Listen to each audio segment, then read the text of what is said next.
Hi guys, how's it going?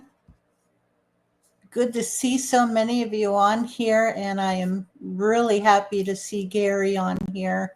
Uh, Gary, you have been in a lot of people's prayers, and we will continue to pray for you. Um, well, yeah, both you and Roger. So, okay, wow. Sandy, how you doing? Jeff, Patty Fry, hi. Let's see who else is in here. Patrick, good to see you. Hey, Mark. David, awesome photo that you sent with the handprint. That was a big, well, more than big. That was a huge handprint. Hey, Flat Rock. Okay, let me scroll down here. Kim, good to see you.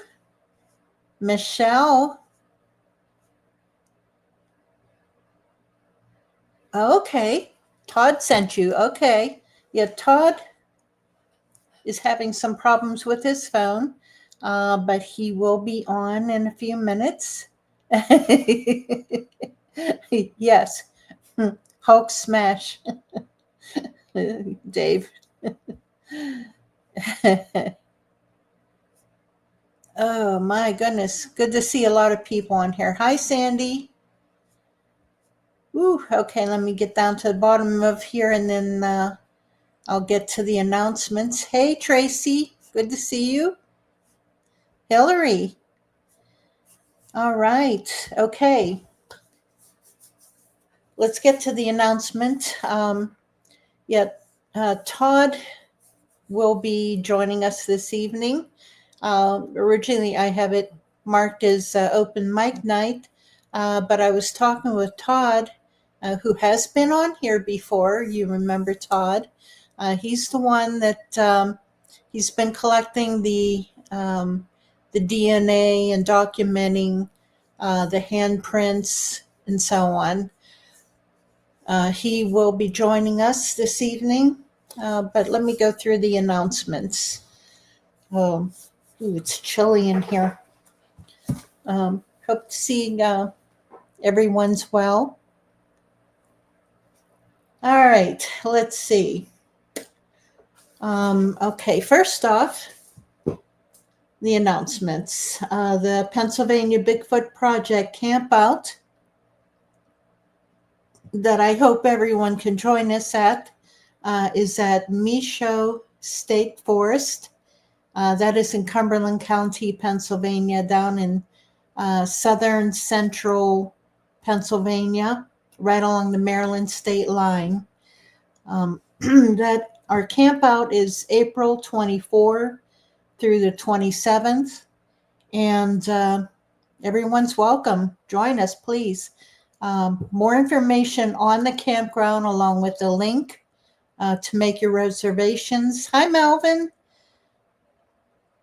The link for the reservations and more information on the campout is in the Facebook group, Pennsylvania Bigfoot Project. Please join if you're not already a member. It's in the events tab. Again, it's our first campout of the year. And yeah, I'm planning on more. Just have to get things together. I've got the spot picked out for the second one. I just need to get my stuff together here. Okay. Yeah, they'll be, they're all in the planning stages, and they will be announced in the Pennsylvania Bigfoot Project group, Facebook group. So please join. April, the first one is April 24 through the 27th. And the next one will be in June. I don't have the dates yet. August and October.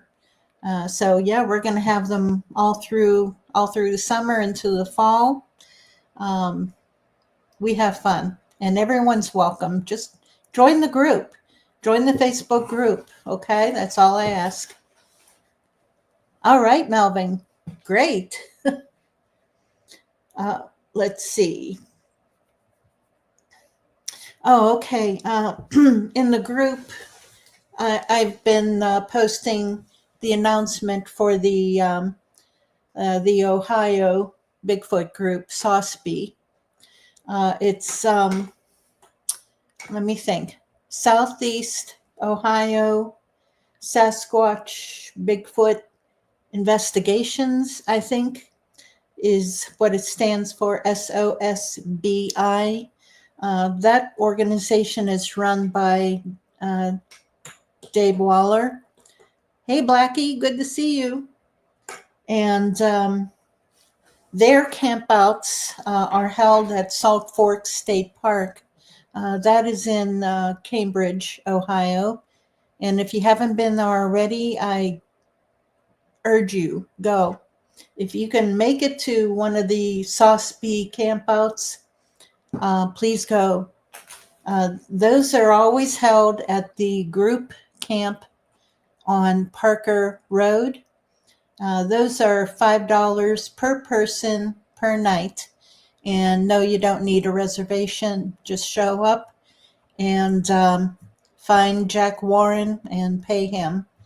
Those dates are April 10 through 13th, May 8 through 11, June 12 through the 15th, July 10 through the 13th, August 14 through the 17th, September 11 through the 14th, and October 9 through the 12th.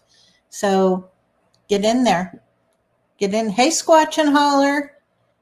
Good to see you. Oh, I'll bet both you and Gary. Oh, prayers for both of you. God bless you. Yeah. Wow. Okay. We have, I've been lining up guest speakers like crazy, and I'm really excited as to our speakers coming up, guests here on the podcast. And let's see, next week,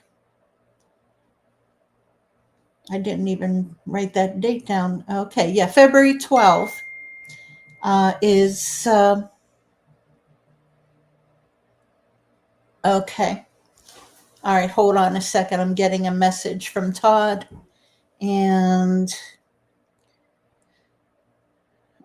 okay. So talk amongst yourselves.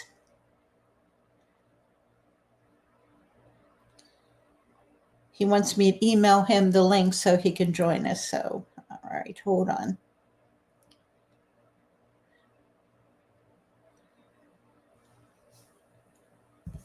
Okay, invite,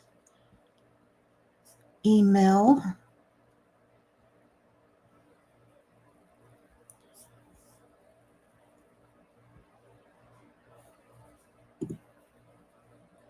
Yeah, talk amongst yourselves, guys.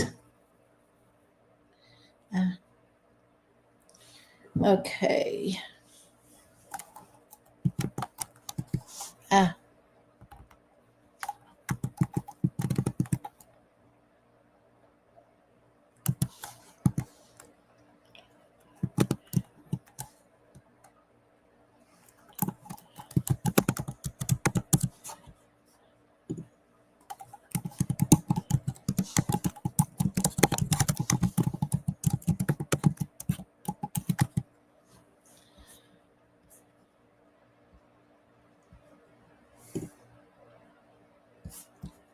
All right, hopefully, no. All right.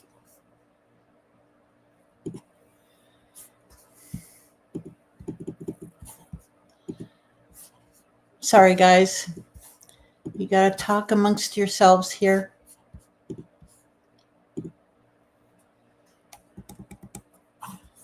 Okay. I had to email him the link. Save.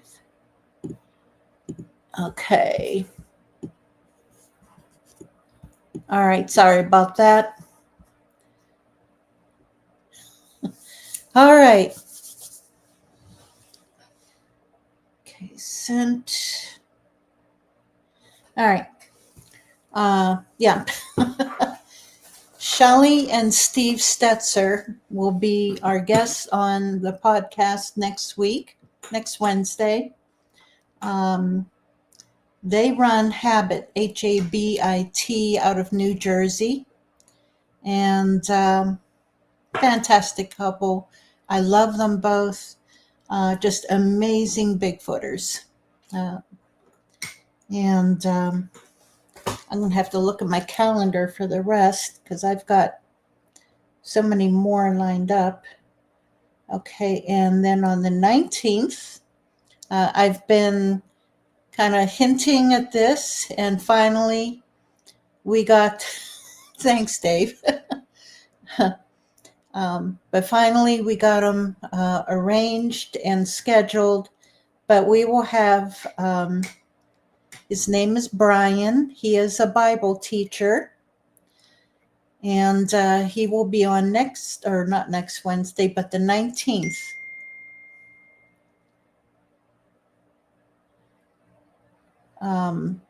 Yeah, on the 19th, February 19th.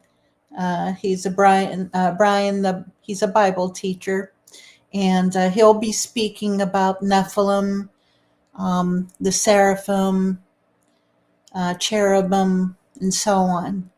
And I think that you'll find it very interesting. Thank you, Gary. God bless you. And Gary, I want to tell you right now, if you don't feel like doing it, if you're in too much pain, don't worry about it. I appreciate your help so much, so much. But get some rest. What am I? All right, hold on a second, guys.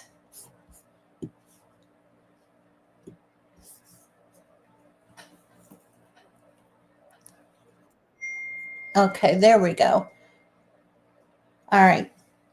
Okay, Todd, I see you. Give me a minute.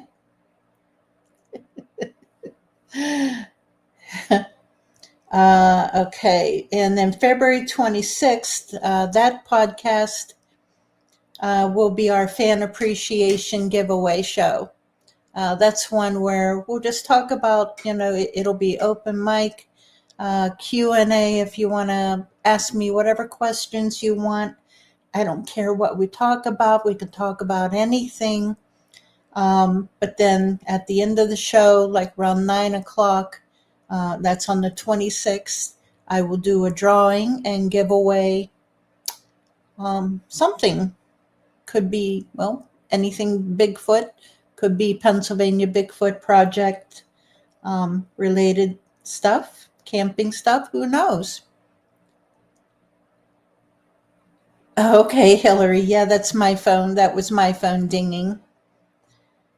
Okay, March 5th will be Roger Williams, as long as he's feeling up to it.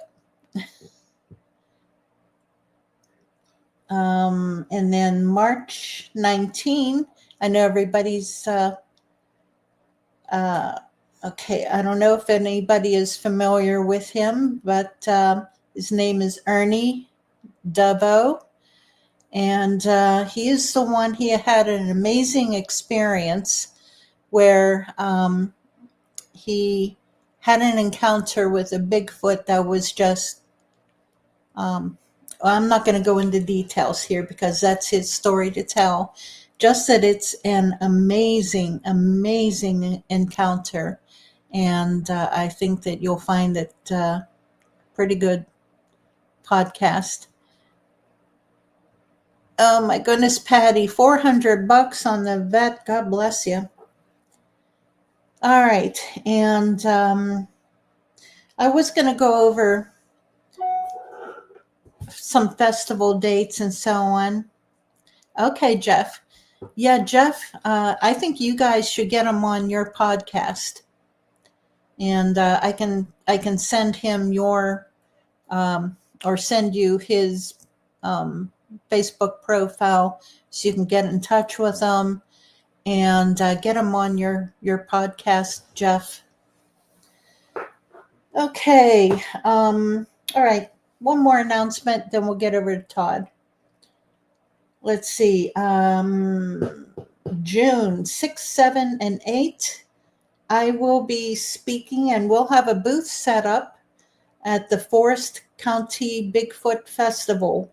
That is in Marionville, Pennsylvania, June 6, 7, and 8. I don't have the speaker's schedule yet, but I'll be speaking there again this year. And there's more festivals and conferences that I'll be speaking at and be set up at, but I'll go over them in the next podcast. But all that information is in the group also. And last item on the little agenda here, if anyone has any prayer request, anyone, if you have a prayer request, you can message me privately, or just you can type it here in the messages and just say just private request, and most definitely, I'll be praying for you. There's a lot of prayer warriors in the group, so if you're in need of prayer, go ahead and let us know. Okay, Todd, your camera went out. I was about to bring you on. He must have gotten a phone call, so I'll just continue until his camera comes on, and then I'll bring him on. Yes, thank you, Gary. Yeah, Roger and Gary both, keep them in your prayers for healing. They both underwent surgery, and they're both in need of prayers for healing. So keep them in your prayers. Gary is home now and recovering and in pain, I'm sure. Roger is in pain, but still in the hospital. So keep them in your prayers. And waiting on Todd. Okay. Let's see.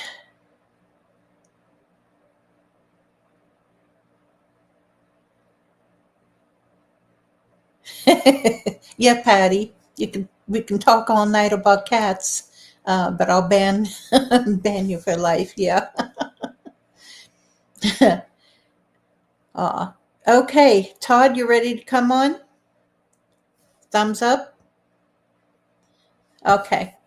All right, guys. There we go. So I apologize. I was set up, and you would think it'd be so simple, but boy, when you get a lot of notifications, and I'm already trying to get my iPhone to do too much, and I kind of have an agenda, a low tech thing I'm trying to do, and I am just getting notified, called, and texts like crazy. No problem. Just switch to the iPad and download all those other videos. Mm-hmm. Oh, then there's different focal lengths, tripod heights, the reflections. So I haven't mastered, because again, I apologize, but I don't know what to call it, theater, because I wanted to work with some of the tree weaves and stuff, hence why the tripods and stuff are important, and cast behind me. So you see how I have a lot. I was already set up over here. So I need a few more minutes, and this happened right after 7 o'clock. And wow. This young fella is he's really lighting me up. I'm trying to help him out with something, programming a diesel kind of performance thing, but I can't do it right now.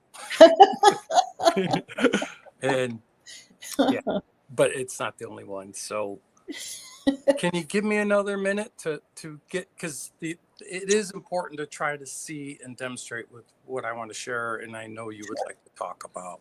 Absolutely. Yeah. Yeah. If you want me to put you back in the background again until Yeah, you because finish. those pictures still didn't come over. There's only 168 of them. I'm not saying we're going through all of them, but Uh, it'll give us a choice. And then I thought I'd be smart tech, but low tech. Pass it onto the screen behind me, but you can see how I have to play with it because yes. again, focal lengths, I can't see what you can't see until I'm signed on. Oh my. It's All right. above my pay grade. Well, definitely above mine. Yeah, it'll be fun, but just bear with me, please. Okay. Yeah. Whenever you're ready, just give me because Okay. I can't hear you. You're on mute, but give me a Okay. thumbs up whenever you're ready. Okay. All I right. bet you there's a lot of people wish they had a mute button for me. Me too. Oh, you're the first one? Thank you, Mary. All right. See you in a little bit. All right. Yep. Bye. Okay. All right, guys. All right. Whenever Todd's ready, he'll give me a thumbs up and then we'll get him on. Patty, okay. Let me bring you up here. Broken their camera tripod. Yeah.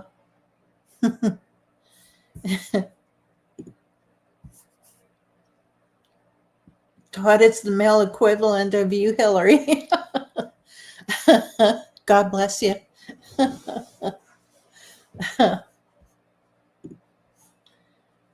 Oh, my. Yep. Get her done. Get her done, Bigfoot Todd. That's right. Yeah, Melvin. Phil saw his shadow. Yeah. I'll bet you had a blast. I have never gone there for the Punxsutawney, on Groundhog Day. But I have been there a few times, driven through. We've stopped and we even camped nearby Punxsutawney. There was a festival there a few years ago that I spoke at, and it's a nice area. I love it up there. Beautiful town. Little city, really, is what it is. It's I think it's the county seat for Jefferson County, Punxsutawney. Love that movie, though. 16 degrees. Oh, God bless you. Yeah, that's one reason why I don't go. One of the reasons. I'm not into crowds, for one thing. And that's definitely a crowd and definitely too much for me.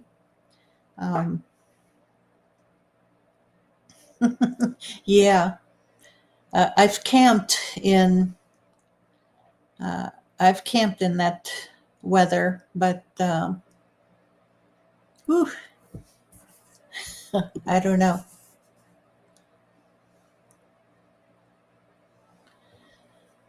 Oh yeah, Jeff. Yeah. Yeah. Place was packed, I'll bet. Oh, Sandy, you hit 80. Okay. Hey, Patty, I think we know who we're going to ban. 80. Smarty pants. Rub it in. Rub it in, Sandy. Oh, man. 80 degrees. Well, I think I prefer our summers, though. Those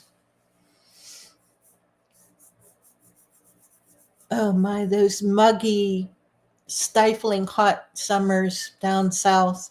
That's too much for me. Sandy, yeah, I'll bet. Yeah.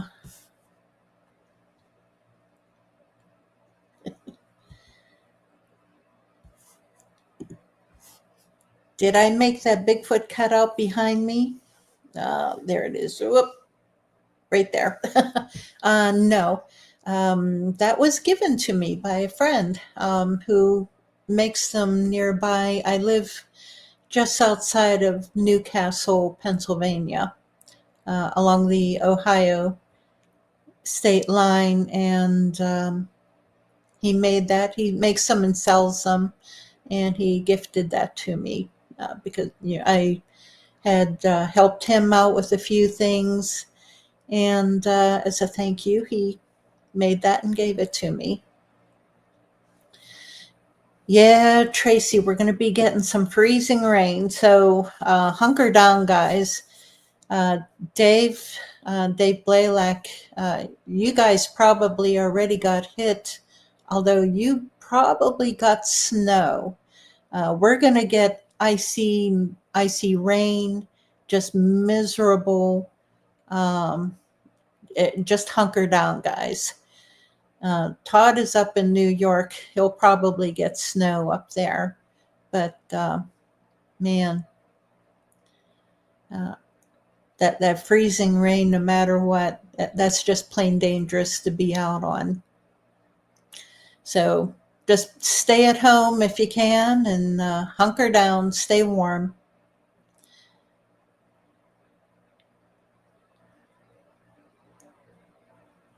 I appreciate it, Nightmare. Sandra, yeah, Central Florida, yeah. Our other teammate, Bob, he lives down in Central Florida also. Well, it's along the Atlantic coast. Trying to think where. I think it's around Palm Bay. Yeah, Palm Bay. And he has a Bigfoot, an area that he goes Bigfooting. Well, a couple areas. Some game lands or parks or state parks, recreation areas that he researches in very near where he lives. Hey, Prospecting, good to see you. Yeah, Patty, thank you. Palm Bay. And it is so active there, so very active. And somebody else confirmed for me,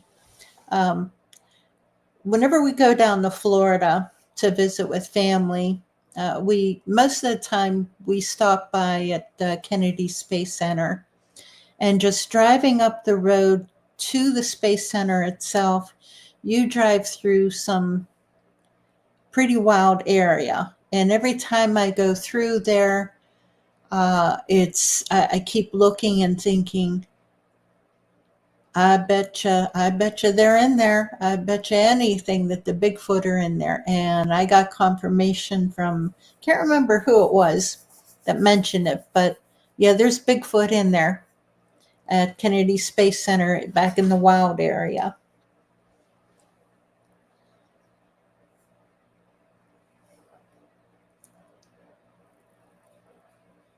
Try to keep up with your comments here, guys.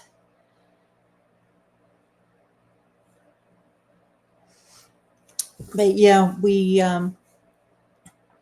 went through Ocala, and that's another area that I love. It's so pretty out there. And my sister-in-law lives near Jacksonville. Okay, Hillary, you lived in St. Petersburg. Here, let me take this one comment off of there.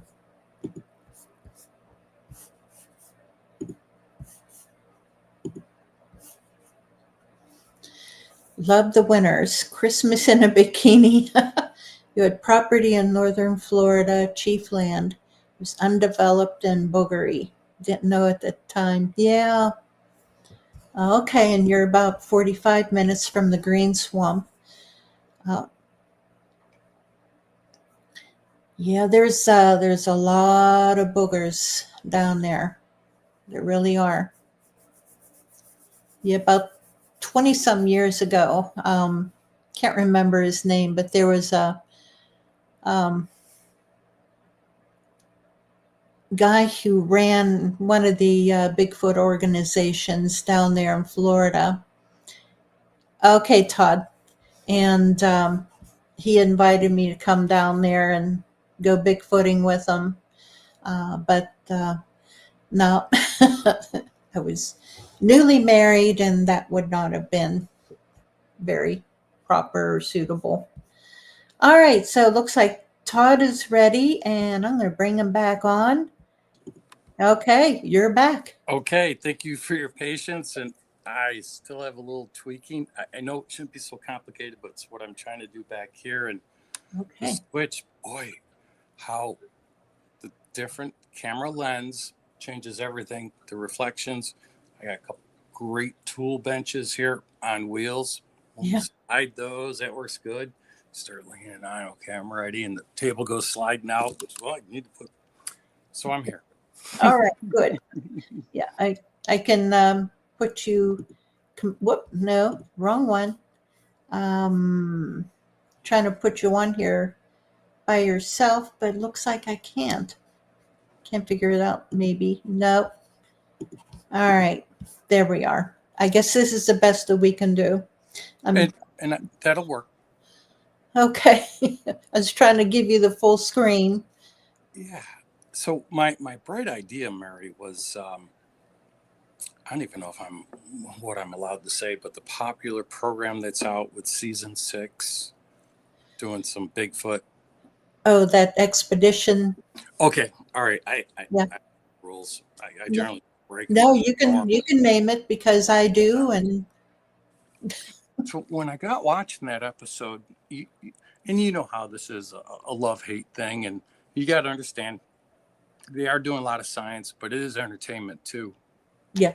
And I'm sure the team gets frustrated with what happens in editing and post-production. I've been through that. But it was really neat. The episode that I watched, I know that you would really appreciate the things that they were, and I think legitimately discovering and experiencing was really validating to a lot of things that you and I have experienced, or we know others, and probably many people on here have experienced. So I thought it'd be fun to take little pieces and parts of that. Well, that didn't quite work out, but I still have some good stuff. And what I wanted to start with that was the nest, this other nest that they discovered. And I'm more comfortable in calling it a bed.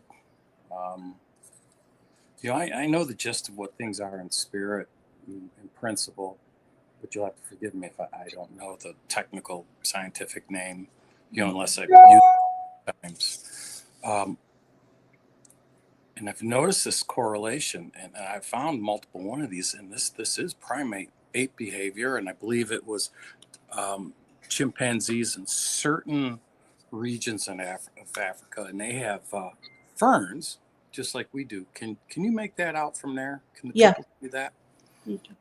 And that's what I had when I discovered this bed, nest, whatever you want to call it, the ferns.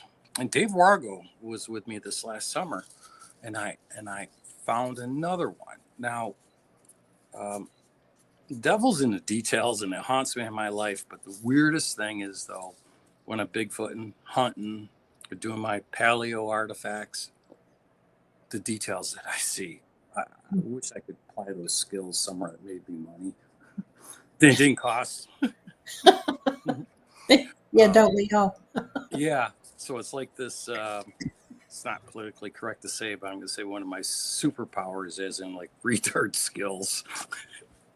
a gift. And I shouldn't have said that. That's incorrect, but so am I.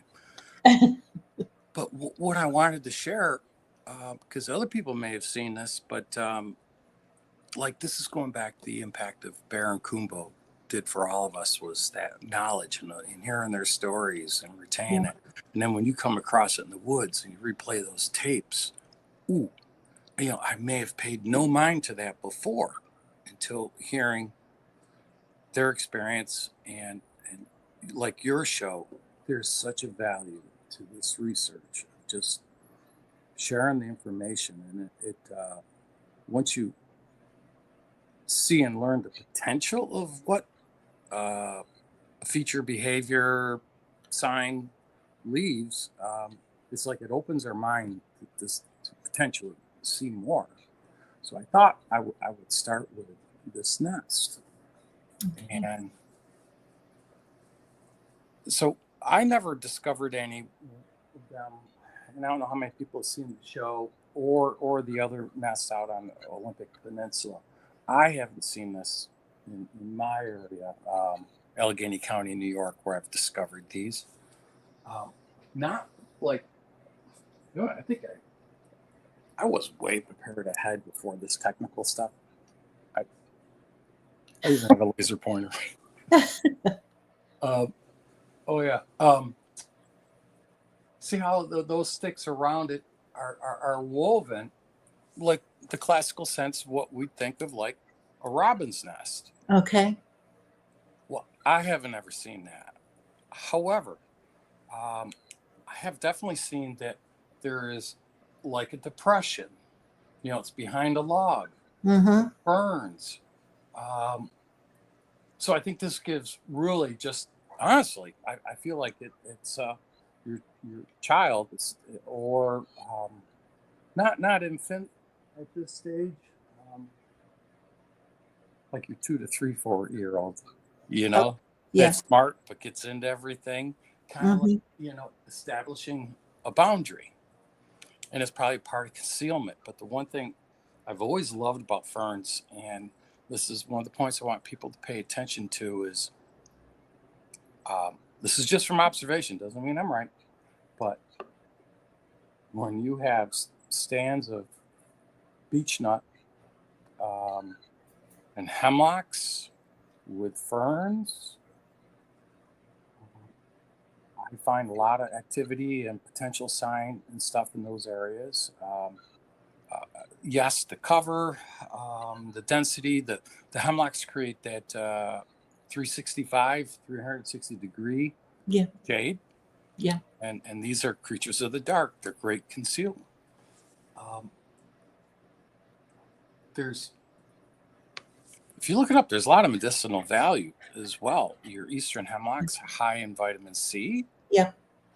The old Appalachian, not doctors, another term I can't think of, but the people that have some medical knowledge, mothers and women that might live in West Virginia. Right. Medicine women. Yeah. That hemlock.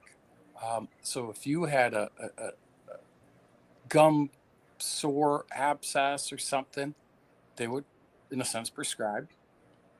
Not sure if insurance covered it, but to work their gums, the abscess, and actually just like a oral maintenance, but it's very high in vitamin C. Yeah. And I discovered something really compelling. I got some of the pictures put into that file, but not the ones I was looking for. But with my dad, right there, just before the curve. The curve I'm referring to, where we watch the light anomalies. Yes. There's a little stand hemlock. I've actually hunted under it. And there's just something that's always attracted me to it. And as we were just creeping along on that road, trail, whatever you want to call it, this hen ran across us. And this is end of April. So just very little tree buds out. So, and that time of year, that's the desert for the animals out there. That is the tough time of year where your deer are eating wood beyond just the buds and the green tip. They're eating just to eat, bones, carrion, even. So this hen ran across, and I wanted to pay attention where she trotted off to, because this was my hunting lease. I don't hunt there anymore, but the farmer has enough experiences there. He gives me permission to come in there because he's curious at this point. That's good. Yeah. And watch where that hen went off, because I always suspected, I think that's a good place for some nesting, the features that they like, but also like the rooster where they would have come from. And it caught my eye. No, I don't drive past this all the time, but several times a year. And back to that detail thing, there's certain details I'm really good with, and it's like there's more stuff added to this little stand Mhm. of hemlocks, of which had a unique position of watching up and down the road. And I also noticed there's sound benefit. I mean, that's how I discovered the balls of light there. Is I went there in the evening to hear the evening roll calls, what I like to call it. Yeah. And so there's an acoustic benefit there. Well, we've seen this. It's like they slowly start to add the camouflage and the screening effect, just so subtle. We see it at R&R. Mhm. Take pictures and document it. Besides just going, I don't quite remember it. Take a picture, create a Mhm. file, do a comparison. Yeah. You keep putting it in that file. What caused me to get out and look and investigate further? And when I get in there, there's a depression like this, but just you can tell it wasn't used as much and as frequently, but it's all ringed with sticks. Pay attention to the sticks, 12, 18 inches long, particularly sticks that are a Y. Okay. So, and early man, and me, I dig my paleo stone tools. It's either saber-tooth tiger or cave bear, or a dire wolf. I haven't figured him out, but that's something. Besides, anyways, that's another day. Tools of opportunity, and it gave that impression, and you could see the leaves compacted, and the view of it, and it was like this was like a hunting ambush blind, and that turkey was, that turkey trotting trail was right there. Well, it was ringed with hemlock sprags, yay long. And then, as opposed to eating like deer normally do, the browse, the green tip in, so from the small end in, that was fine. It was eating or chewing on my finger size. And it really caught my attention because, I sell Felco and I'm in the orchard and vineyard business and a lot of pruning stuff. And it looked just like this stick was pruned at a diagonal, nice and clean. It caught my attention. It was fresh too. That that's, and then there's a ring of it. In addition, with these sticks, tools of opportunities, and the Y sticks. And, man, pick those things up. You saw that one that I got out of the nest. That in the end of it, you could tell that something was poking the dirt. And in that broken end, there was a hair wedged in it. So whether they were scratching that itch or cleaning their ears out, my dad used to do that with a key. Anyway, I mean, I think Bigfoot would do it if they had keys, but Probably. yeah. Hey, whatever you got to do. Yep.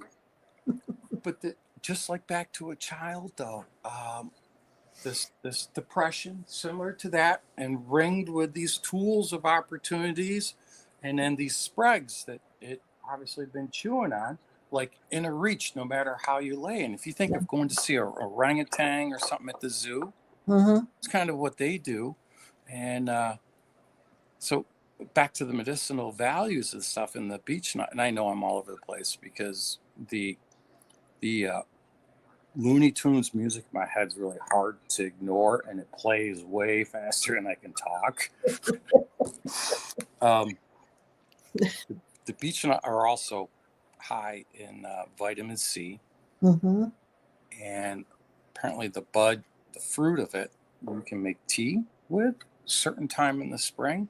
So pay attention to that. And so anyways, back to these tools. It's as though something's ring there, almost like a toddler behavior. I'm not saying it was a toddler, but like that behavior. And just like an ape and a chimp, Royal University, England did a study because they noticed in the enclosures that the apes and chimps, orangutans would be chewing on those sticks. Well, why? What? And they're like, well, one theory was because those were higher in salt content. My theory was they were chewing on those sticks because that's the sticks that were in the cage, not Okay. necessarily the ones they wanted, Yeah. right? And these things cut diagonal. So this is where I'm going to attempt a picture. And I'm going to try to stay around the nest and hair and things with that. Okay. Paralleling what Expedition Bigfoot has found.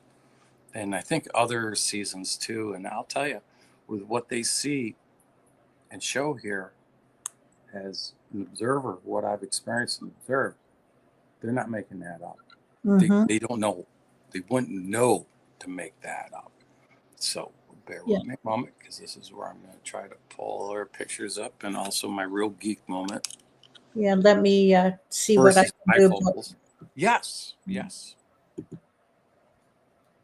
Okay, no.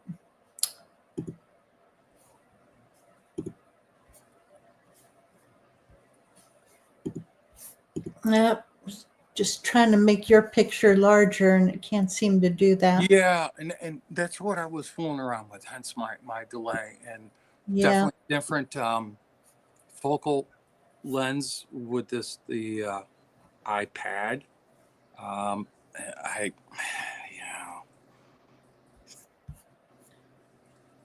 So these are the sticks that I brought out. Okay. Ringed it just like that other nest bed, and this one, what I postulate is they were posted there, they were hunting there, sentry location, but they were spending time there resting, but like on post. And like when I sit in a turkey blind board, I eat beef jerky, right? Yeah. And as you bite into it with what do you call it, diagonal bite, not a bicuspid, but anyways, when you end up, so you're working your teeth and you're biting it, you're gonna get that diagonal cut that looks like a nice parafalco prunus. So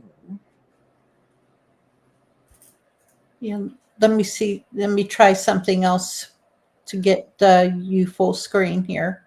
Yeah, I can try to blow it.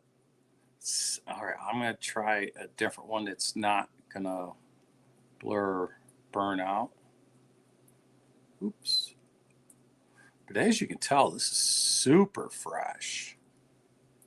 So this is larger than what a squirrel would do. I don't know a lot of beaver up on top of that hill and that climb trees and bite off select pieces. Could be. Obviously, I'm being sarcastic. But these are all the same kind of way. And it circled that bed. And you can tell how fresh this is. Oh, that's a story for a little bit later. And you can see how that one was kind of like a biting and tearing, working their gums, chewing on it. And it's from the big end in, like, the size of my finger or larger. And the green tips were left alone. Let me scroll through. Actually, that's a pretty good video. You can see that on my YouTube channel. It's Bigfoot NY Todd, and you might have to put it in a couple different ways because nothing is Todd standing. But oh my, YouTube just pulls up Todd standing, so you can see that's where that blind was, and this is the items that were being added to it, and they were laying, I suspect, right in there. Boy, this is flip screen. I'm working backwards. A lot of interpreting for me to do. Found several of those. And what was really neat too, gosh, I need to think of finding one. And I know I have them here somewhere. But the bark, so there's the end that they're chewing on, potentially. And then, the rest of the tree tip goes this way. When you sit there and you work something long enough, sitting there, just killing time and picking your teeth with a toothpick, chewing on it, you start getting a patine, wearing that bark off, smooth. Okay. And Yeah, where the oils of your hand. And just smoothing the nubs of the bark off. Right. There was a few of them that were really compelling. So, boy, that's Now, just, this is a new video up on your channel? no, it's been up there a couple years. Oh, okay. I know I got a lot of them. You really got to be bored. I do one take. I don't script anything out. I should. So I'm sure I'm hard to listen to. I mean, I hardly stand myself.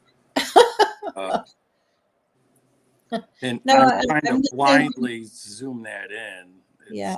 Yeah, because I just video and straight through. I don't edit No, because I don't have the patience or the talent. right. So, But you can see some of those towards the base and where I wish I could. It's what the other reason I thought it'd be a benefit for me to jump over the bigger screen to do this stuff. But like a couple yeah, of those, you could see how it from them working it, right. they're working a little bit of the bark off. Yeah, there's a real good one right there. Let me get out of the way. I wish I could see what it was zooming. Boy, that is tricky. Yeah, Hillary asked what other animals could be the culprit besides Bigfoot? Yeah, it's a great question, and that's how I come up with this suspicion. That was my favorite one. That real good patina. It was also larger. That's a great question. That's where I start. Is hey, what did this? I didn't start with Bigfoot, and it's like when I can't rule anything out, then I don't think Bigfoot. I think primate. I think of what an orangutan, chimpanzee, ape would do, and it's all known. Yeah, Yeah, thumbs. opposable thumbs. Yep, that's right. So we could brachiate through the trees, forward vision, squared shoulders. Mhm.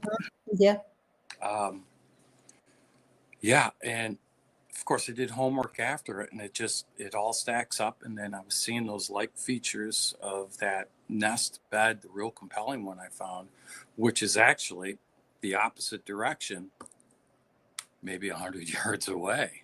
I mean, hmm there's a lot of activity just sitting right on that curve. It's incredible, and there's yeah. so much more there. I know. That's an amazing area. Love to get back up there sometime this We year. will. We will. This time of year is the best time of year. Yeah, We can see so much more. Um, without this snow helps, but sometimes it's a benefit though too. yeah, And those balls of light will be there. yeah. Yeah, as soon as the leaves come out, they're really hard to see, or you'll get a random glimpse somewhere else. hmm But these creatures, from our experience, I think in everybody's our perception and perspective. hmm Everybody's perception is that that classic, the cutout, the patty. Well, actually here. Yes, that yeah, I think that's probably the least of their stance yeah, as they spend their day. Yeah, and as you know, and quadruped, they juvenile I saw did absolutely every form of locomotion other than that, like salamander, hmm or I like to think of Scooby Doo on this, it's like spider like Scooby Doo on his toes. yes. The spider crawl Yeah, that they do. Yeah. I didn't see that, and I didn't see it do a bipedal. Did a short bipedal run, which ended up being later hmm a temporary behavior. Like sometimes when they'll run a short distance like that, like when we're running, Yeah. their shoulders and arms were just straight out in front of it, just hanging. Yeah. It was when I heard the property owner talk about something he saw. He didn't know what it was, but boy, the shoulders were big and it didn't have a head. He says, and it didn't. When I described how the arm swing or lack of it, he lit right up, hmm and that was just a couple months before, same area, but a different colored one. It was Okay. brown. Oh, So there was two young ones there. So let me try to get back on track because I can talk Bigfoot. So you have to forgive me. Let me, you want to check in with chat or something at the moment? yeah. Yeah, tell you what, I have a very, very extremely short video that I can play, Oh, sure. Yeah, sounds great. and I will play that, guys. Oh, that's a good video.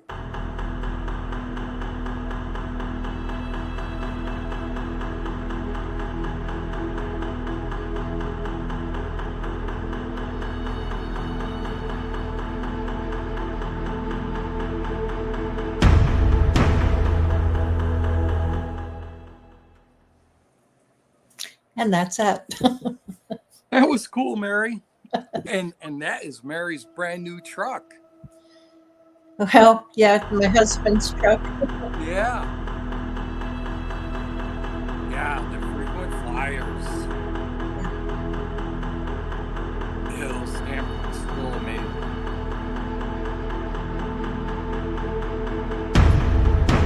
What is, I mean, I'm seeing this over and over, and with those handprints on your truck that I absolutely love. Now, granted, yeah, any of us could make handprints in the dust, but when you Yeah. really start dissecting it, then say there's a potential handprint there. You try to do the same one, and I think you would agree the angle of which we would have to be at to get our wrist to make that handprint. It's like, Yes, why? I mean, I know it'd be extremely awkward, but yeah, that's what he did. And then he smacked the top of the tonneau cover like to a get our bongo. attention. Yep, Yeah, yep, because we were sitting up on the porch talking, and yep, he banged that tonneau cover, and man, yeah. And Mary, in that picture, it's flipped around, or at least on my screen. So my truck's in the background. Your truck was closer yeah, to the house, in between. yeah, So this just goes beyond normal animal behavior of risk benefit. yeah, It makes no sense. This was the weekend last year, the Marionville Bigfoot Fest. yes, And there were several of us at this home, and you guys were up on the porch, but it's an enclosed porch, but a lot of glass, sliding glass door, everything's open. And I was on the back porch, and I think some of those pictures you had with the sliding glass door, that's what I was doing, was documenting that. yes, And they had just put up between the two-bay garage and then the ranch, there's like a breezeway sidewalk. The things walk in between there. And there's yeah. a chain link dog. I mean, you talk about a bottleneck.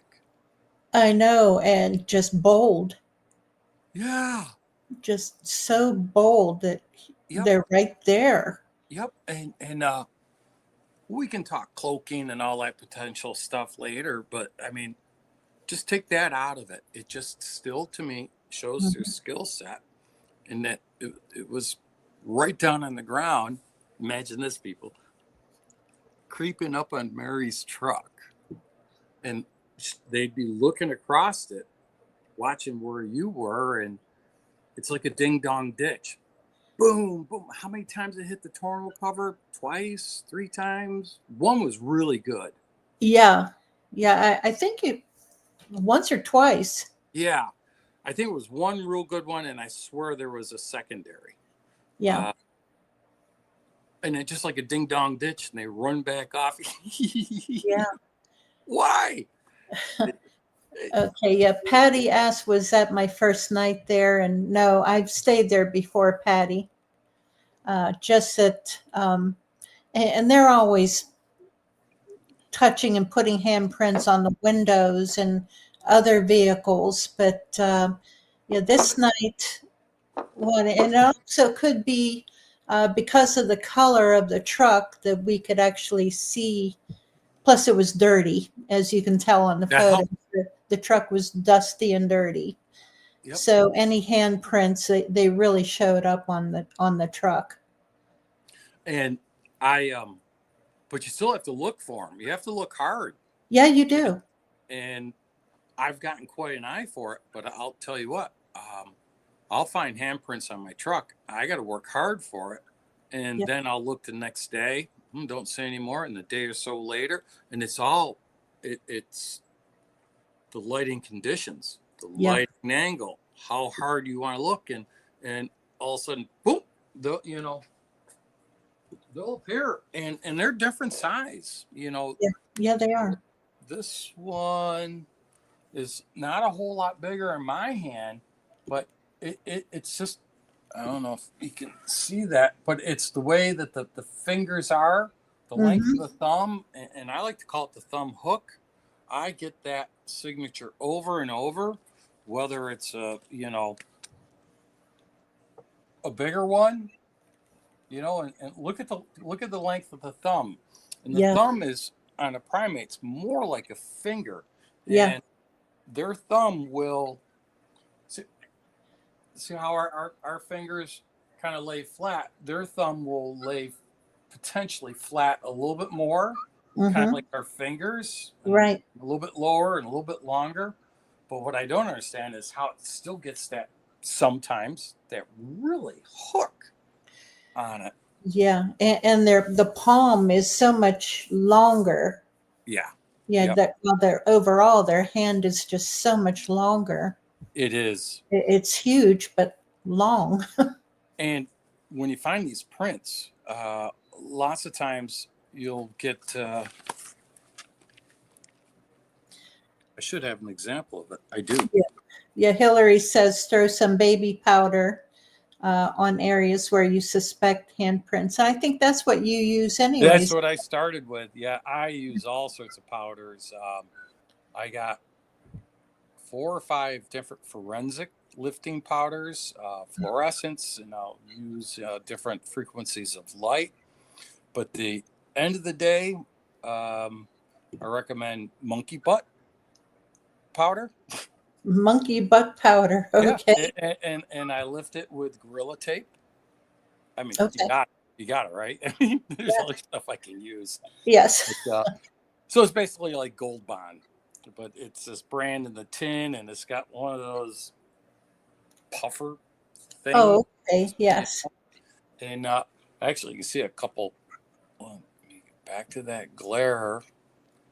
But you see how I powdered that, and I have done so many of these, done so many experiments, made so many mistakes, and just keep learning that all I can say is don't be afraid of these prints. Get yourself some powder, and from the old like 40s movies, excuse me, while I powder my nose. That I don't think they were meaning cocaine then, but the couldn't resist that. It just yeah, they had a big powder puff that they would. Is that what they call it? Powder puff? Yes, powder puff. Yes. And this stuff, you don't want to smear it. You just really lightly puff it on. Start puffing on, or actually you could start doing it above the handprint, and you just kind of, because they'll be in and I don't know why, because I've collected these like minutes fresh, and they'll have a different consistency, but at the end of the day they'll always end up drying with a reminds me of like a paraffin wax or like a sap almost. Yeah. And just start powdering it a little bit, see how it's reacting, and just start working in it with that powder puffer. God, that sounds weird. And you can actually, blow it off a little bit. You can actually start working it harder. Don't swipe, but you can put it in there pretty good. And I've been getting more aggressive with it. And you can kind of try to get the glare here. I'm sorry. There you go. Okay. Because that's the other thing that changed everything here was my lights up there of what I was using. Yeah. I've lot of respect for people doing production. You know, there's a lot of details in that lighting and focal lengths and everything. But it is just so cool, and just get lots of pictures, and you can be as simple as packing tape. But I like the thicker mill and that Gorilla tape, and you can put that in your backpack. And I'll tell you what works fantastic, and that's what this stuff is Hewitt Packard photographic paper. So if you were going to print a photo in your copier, your printer at home, that one side is shinier. Oh, and you just try to, when you lay the tape down, just try to keep your orientation. And then essentially what I did here, I'm putting it back together. You can see some of the tape lines, and just try to put it as close together. In fact, sometimes when I lay the tape, I'll give myself a little hash reference mark, so when I go to start it, I know how to line it up, because I think that's sexy. Yeah. And boy, when you have that in person, which I have other ones, and, Yeah. you know, then you hit it with the different lights, and I don't know, it's cool. I don't know if there's any questions, but I do have a little more direction I wanted to go. Yeah. Go right ahead. Okay. Yes, so far, I don't see any questions. Okay. Oh, except my AirPlay. Well, I can play the little video again. Okay, I would love that. All righty.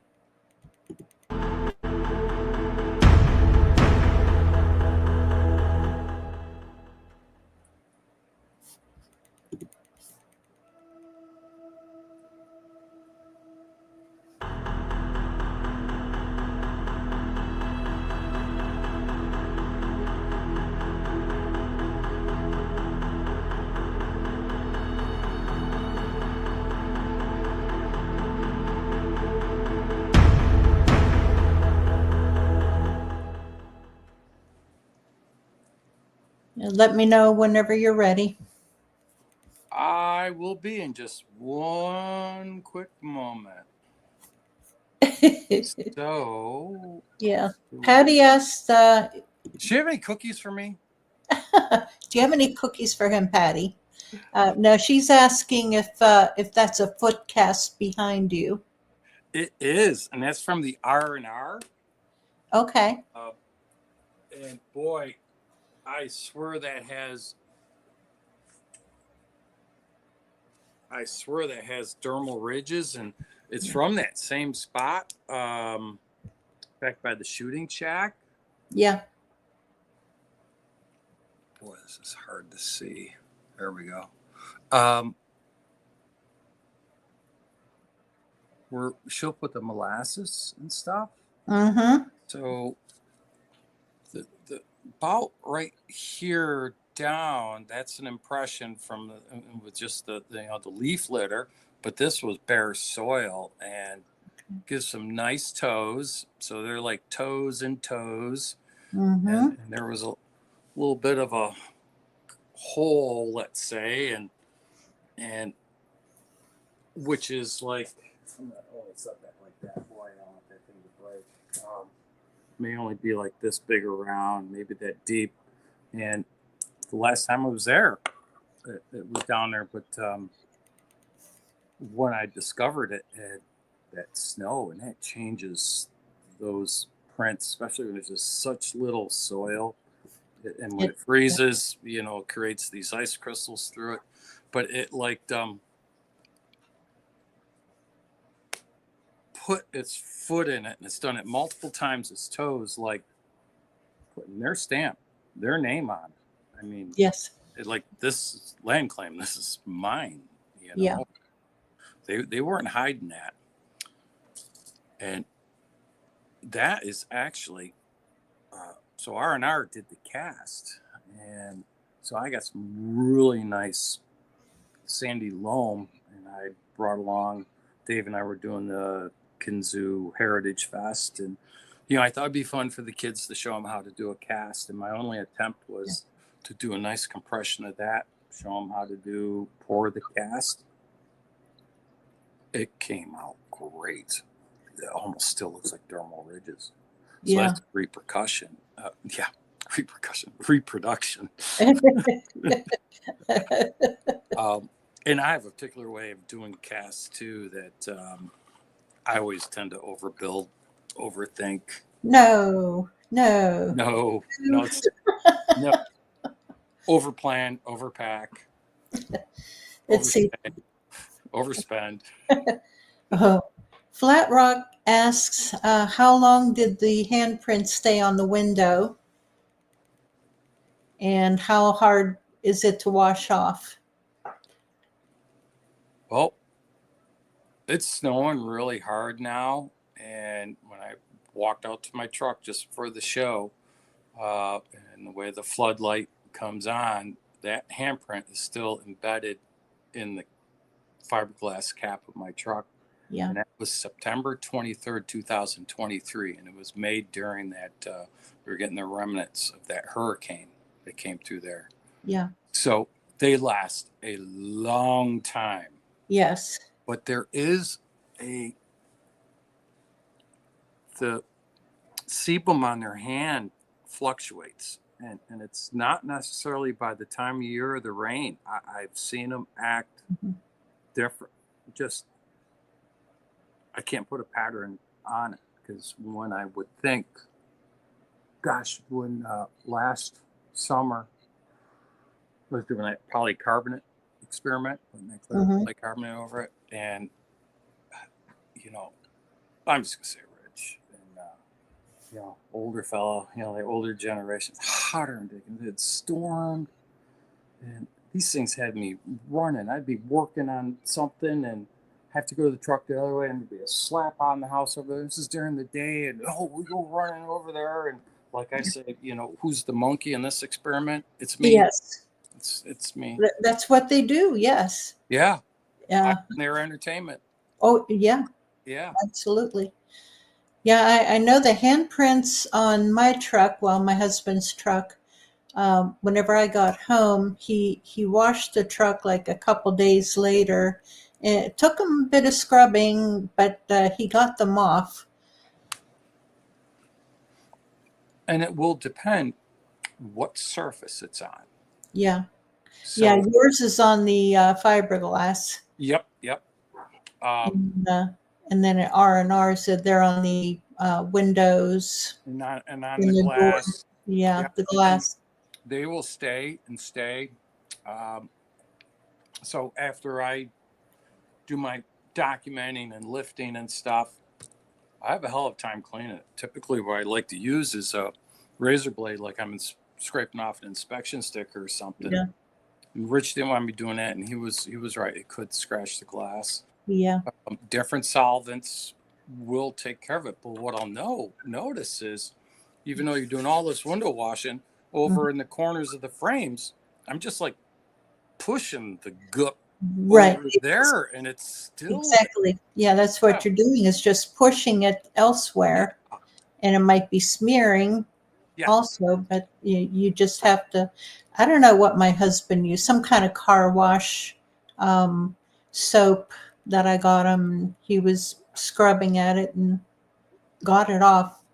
Yeah, that goof off, gas, Gooby on. Your household cleaners. You think you'll get it, but you won't.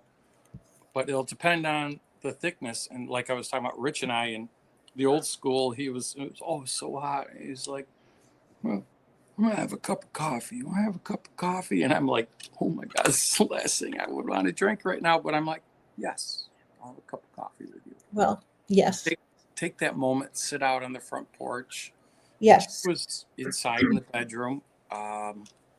She has like, I don't know, I like to just call it a Craftmatic bed. So her window's right there. So she's like part of the conversation. But the key thing is, again, all three of us are together, and they watch us. Yeah. And lots of time hear the communication between them. Lots of times we don't. And I really try to pay attention, but also on that side of the house, I may not be able to hear their form, whether it's a rock clacking, a whistling, a little tapping, whatever they do. But anyways, just sat down. I'm still blowing off the coffee, and that thunk sound. You've heard it before. That, Yes. and Yep. she's like, "There's something on that back porch," walking Again. around, and it's on Yep. my YouTube channel. That Bigfoot New York Todd Mhm. did the handprints right next to. I did like these cartoon handprints, and I don't Yeah. remember if that was the first one with the blue tape, but I would take that polycarbonate, and because of those prints that I was getting and actually seeing like either their nose or something, so I made You made a guide, with a basically. Sharpie. Yep, give them to Yeah. respond to cueing, and on that clear polycarbonate, trying to get my focal distance right here. The Mhm. hand like theirs, and with what their face features that we've noticed, what they're like, Mhm. and put a well, actually reverse mouth on it. Just the character highlights graphically of their particular features responded right to it, and they've responded to it dozens of times, and that is Yeah. I wish somebody could do something with that information, because that's behavior, that means It something is. there. But Okay. back to the consistency. Okay. Yeah, Northwest Native Tracker says the sticky stuff on their fingers is gum from poplar and alder blooms. um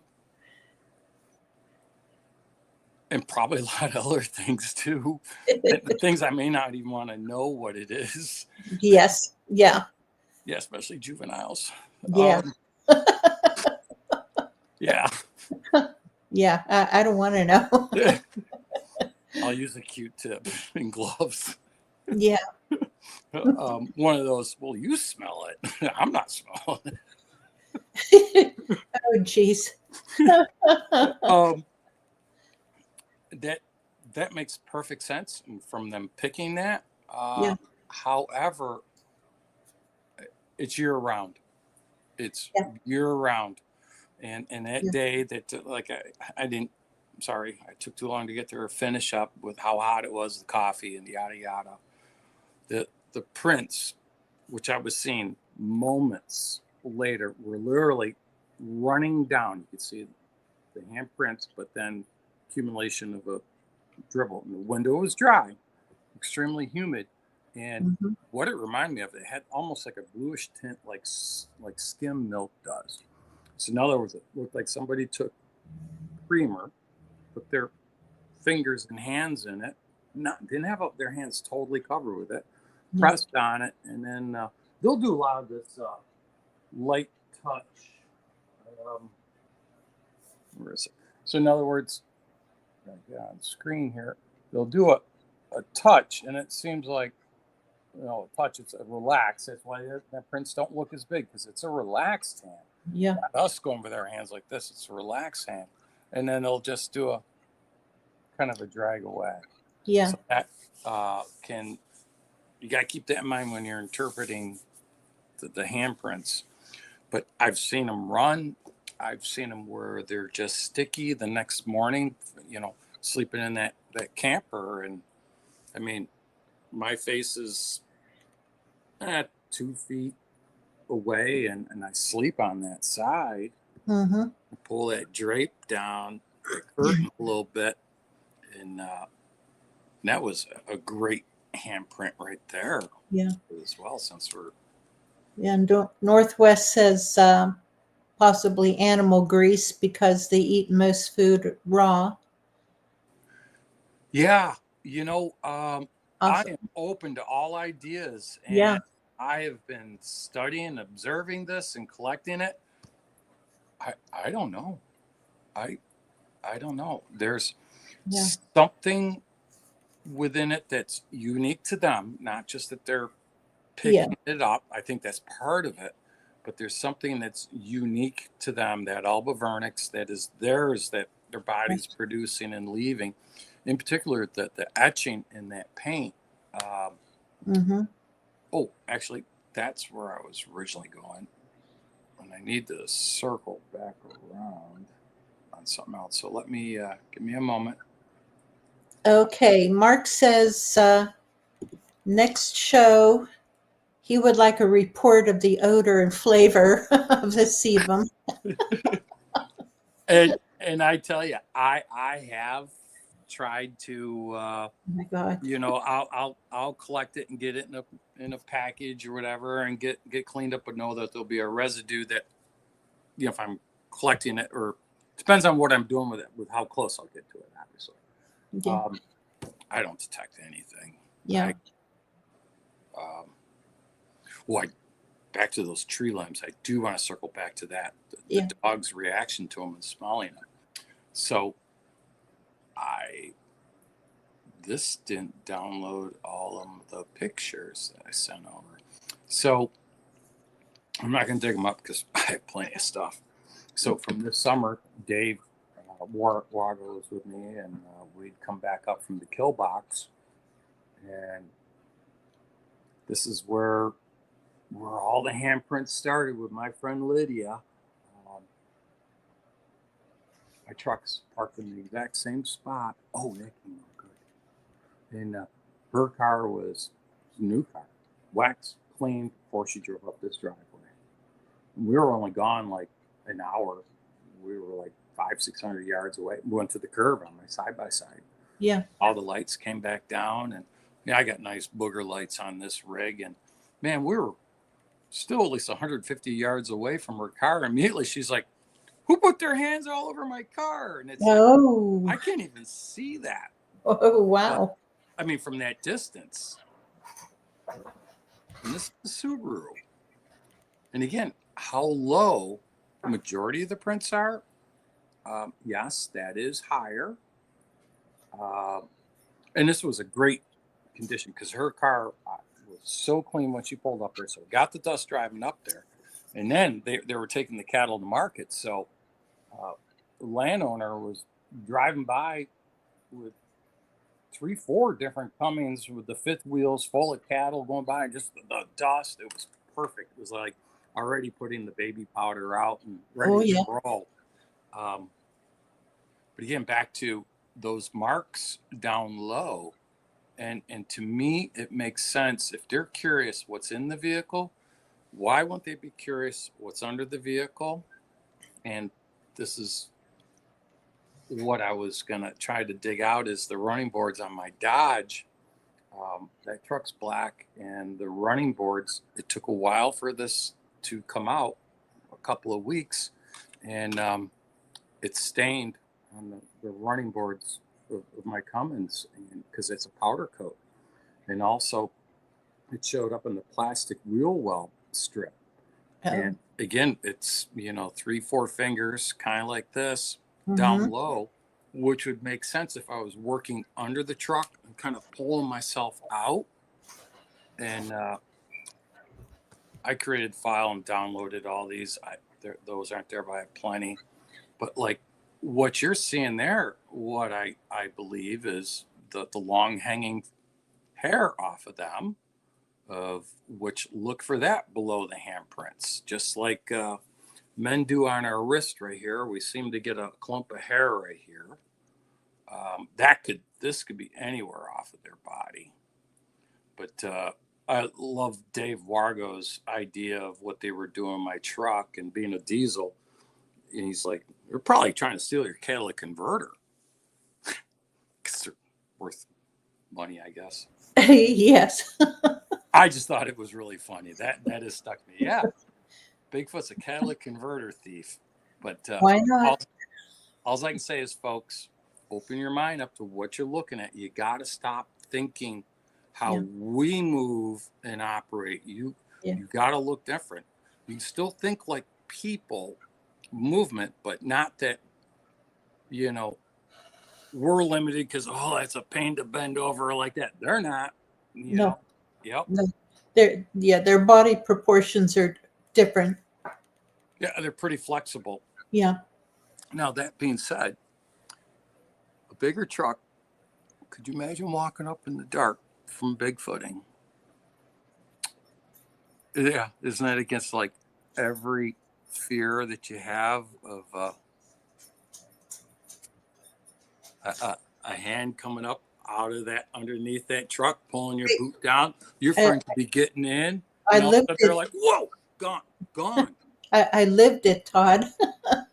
I thought One, that tells yeah, the one story. went up underneath my truck. Yep. Where was that? That was in just outside of Bradford, Pennsylvania, Ooh, an area. Well, Yeah. tell us more. Well, he didn't reach out, but he was up under there because I could smell him, and so I stepped up so that the tire was separating, was blocking my legs from, Which truck was this, Mary? Was it the blue this. Ford? Yeah, it was the blue Ford Okay, that I just had. help me picture it. Yeah, and yeah, I was standing there with another lady and a disabled lady, and they had been moving around up on the hillside trying to get us to leave, and because this was their hunting area, and just moving around, and I was afraid that one was going to circle around and crawl up underneath my truck. Well, um, one bluff charged down the hill, and that was enough to distract us, so this one came up underneath my truck. And it was more a matter of, they were trying to get us to go away, and I couldn't go away because this disabled lady was with us. Right. And so yeah, they just had to deal with us, until we Yeah, were I done. do remember hearing you talk about that. And Yeah. it's kind of scary because that's like totally predator behavior. They'll do certain things to sort out and Yeah. observe, oh, which one's a little bit slower, weaker than the other. Yep. And all I know is these things could take us in an instant. And at R&R's last February, when I was watching at night, and those eyes do project Yeah. light. I never believed that. Always, no, it's this, and this. Well, and again, it's back when it happens to yourself, and it was happening on and off for over a period of 20 minutes. So it wasn't just a glance. So, anyways, that of course, no moon, always their advantage, but that's Yeah. I find when they're most active. But Yeah. it's hard on us, and our night vision doesn't work because that needs some light to work. Mhm. One that just moved. This is on the back porch at R&R, watching the eyes further in the woods, not that far though, and then right on that brush forest line of the lawn, about 20, 25 yards, and all of a sudden that black. I'll show you exactly. Commercial break.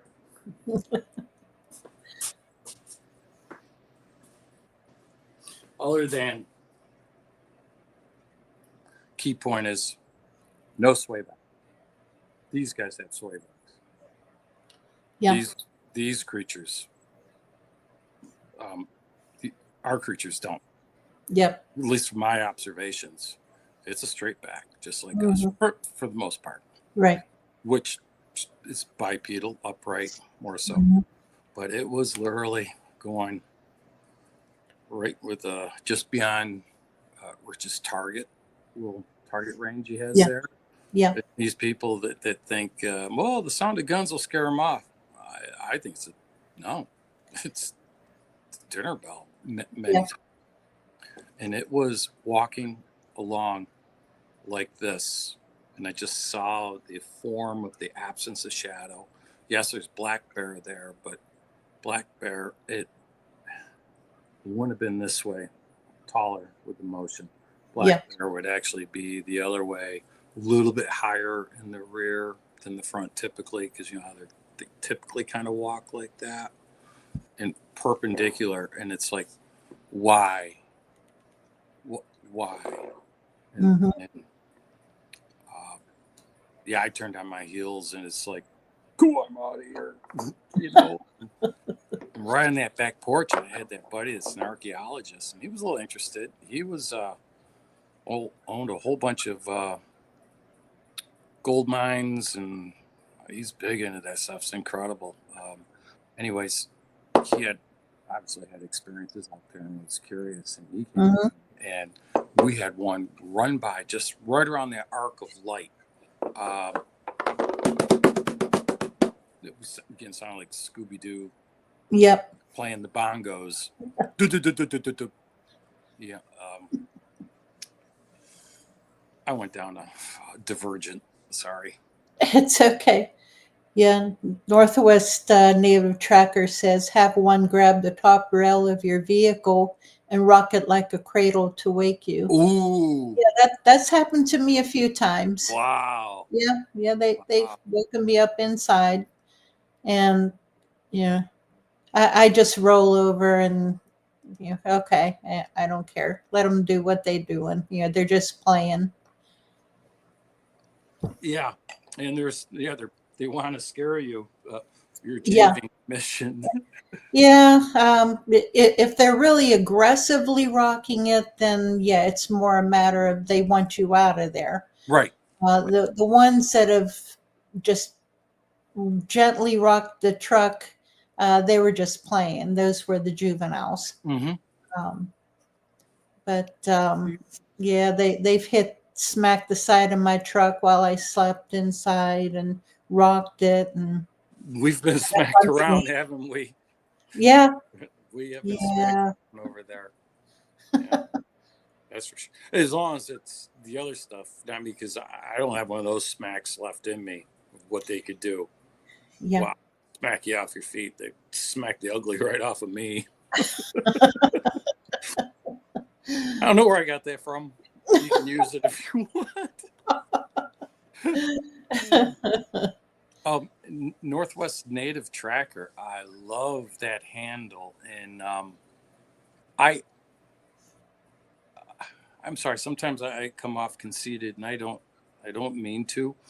I love learning from other people, and I've gotten this far, and I feel like I've really learned a lot, more than the average bear, and it's just from being again kind of like in a place to be a lightning rod in a good way, a lightning rod of information. Yeah, taking it in, I'm processing it, and but then turning around and living it, and boy, being a big hunter, primitive hunter. I'm pretty good at it, but boy, I would like to learn more. And well, I love my Native American stuff and studying how those people made a living every day. I would love to go squatching with one of them and learn more tracking. And Dean said something. I mean, it was what I do, but I didn't have a term for it, and I absolutely loved it because we both keyed in on the same thing. And he's like, "You gotta look for the little stuff." Yeah, that's what I do, but I love the way he said it, though. You gotta look for the little stuff. Yeah. Yep. But no, you're right. We learn from each other. Yep. Yeah, and I just love learning, and I try to soak it in like a sponge. And every new piece of information I appreciate. Northwest Native, love it, because and it helps, even though the event may have happened 3-4 years ago. You'll hear someone talk about something. It's like, oh, that just stuck a piece to a puzzle back together that's been bugging you. What happened? It's like, oh, now that's starting to make sense of what that might have been going on, or why, or there is, how they say the difference between the belief and knowing, and faith, and that we're knowers on both levels.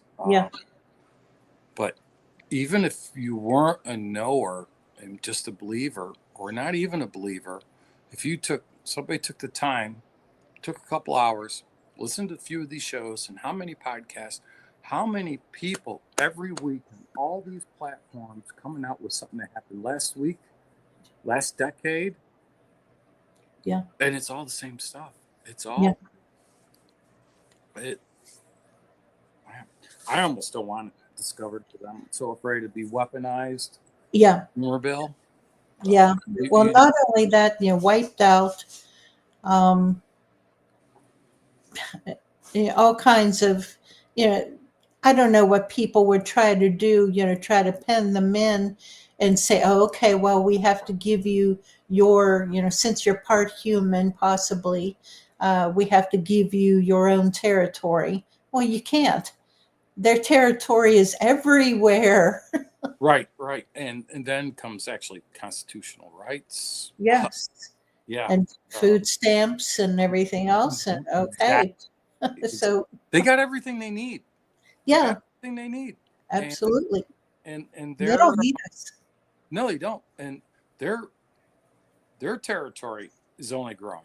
Now, this is what I know and observe of New York and areas of PA I go. I don't know how the rest of the country is, but I'm an outdoors guy, and there is more cover, more animals than when I was a kid. And when I was a kid, I actually spent even more time in the woods. Yeah. And it's our environment is doing great, doing better. Mhm. No, I worry about the weaponizing. You'd really want to read further into the Schumer bill, Yeah. because this UAP stuff, you'll be hearing, well, that should have passed. Well, like with anything, especially Schumer, you really need to look into the details. Yeah. Uh, Basically, and how the wordage was changed, what that would do would be if there was any kind of R&R's place I investigate in Wellsville. Oh, there's a little of that information, this video, something that's compelling. Government can come over and take that property. Yeah. And that's what was in that Schumer bill at the end of the day. That's Mhm. the last thing that changed at the last minute, because, that Travis Taylor and those guys, they worked hard on that bill. And I don't know, does any of this stuff ever happen before in the 12th hour when everybody else went home for Christmas? We're just going to rewrite this part in the bill. We're going to put that in there. Hey, it's up for vote, and the bill's got some funny name that has nothing to do with it. Yeah. And A nice sounding, friendly yeah, name, and yep, that's all people see. They don't know that's right. the details that are in there, Right, the right. actual evil. Yeah, and I, at the end of the day, I'm back to the private citizen and our freaking property rights. Yeah. You know, Yeah. and I do like the South, and it'd be like rocking me to sleep hearing Southerners talk. I absolutely love it. I'm not saying they bore me at all. They're just so soothing, but that their attitude, approach, and seriousness on their property rights, it shoot you. And speaking of which, these things were discovered and stuff. You hear so many people saying, "Oh, hunters, people would go out and shoot them and stuff." I don't believe that in a minute, not for a minute. That the majority would be that way. Yeah. Well, I, they can try. They can go out and try. very exactly, because there are a few that have tried Yeah. and they can't, but it goes against every proper ingrained thing in us to not do. And Yeah. it feels so different than harvesting a deer or a turkey or a squirrel. Right. There's something different that's innate, I think, in us. And it's just, it would be like committing, you would have to have that, prior intent is a term for that. I'm blanking out on it. Yeah. Northwest Native Tracker says he shows some cultural things concerning Bigfoot on his channel. So, Oh, yeah, we'll yeah. have to subscribe. Thank you, Northwest. Yeah. Yeah. I'm going to jot him down just so I remember that. Yeah. Yeah. Well, I'll tell you, one of my favorites to listen to is Tom Seawood, if I'm saying his name right. Yeah. Oh, so besides entertaining, but I love learning the different culture and the first people that were here and how they earned a living every day. Well, actually, honestly, any human being, just how hard life was and how they figured stuff out, just like Bigfoot, that day-to-day Yeah. detail. All right. I just subbed to your channel, Northwest. Oh yeah, like and subscribe to Mary's channel, and the best thing you can do is share. Um, Yes. so I've mentioned before, what I'll do is I'll go on my TV, my iPhone, and my iPad, and I'll do that on each one of them. I don't know if it counts, but and I would ask that you guys do the same for my channel, Mary. I don't know if you can put a link in there or. Yeah. Hold on. Oh my goodness! Yeah, am I trying to line up all my details? This got blocked out, and that's the Bigfoot New York Todd. And I'm from the good New York. I'm not saying there isn't good people from the other New York. We're the prettier part of New York, the good New York. Yes. This is good New York. Yeah. Yeah. All right. I think it's like all one word, isn't it? Bigfoot New York Todd. I'm really struggling Yeah, with that. it is. Yeah, it's all one word. Yeah. Bigfoot New York Todd, just all. Thank you for doing that. Yeah, because it is so funny. If you do a space, then it goes right to Todd Standing, and Yeah.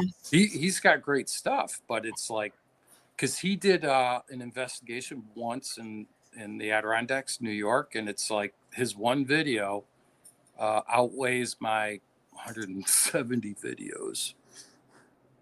Well, he's got great viewership, and he's a good researcher. I've learned a lot from him. Yeah, there's just too much controversy, and he could actually be Yep. a good Yep. a good thing for it, except he's ruined it for himself. Yeah, potentially. And I know you hear me give him a break. And the only reason I do is this power and manipulation and tarnishing people's reputation is so easy to do. Yeah. And was just so evil that I just ask for discernment on what's really true, because we don't know. We don't know. True, yeah. Because. All right, let me share. Okay, here's the link for Todd's channel. I just posted it on there. So guys, make sure you click on that link and sub to Todd's channel. Thank you. You're welcome. You don't mind me, I'm having some gorgonzola blue cheese, some summer sausage, and some living root Shiraz. Not much. You can see I just cracked it. Oh. It's got to go together. It just pops in your mouth. I love that with a good steak or a really good quality burger. Oh, I thought you were going to say bourbon, because I remember you saying you like good bourbon. I like bourbon, yes. Yeah. I haven't acquired the taste for that other than Jack and Coke, but I know you're not supposed to put Coke in it. I don't drink Coke unless it has Jack in it.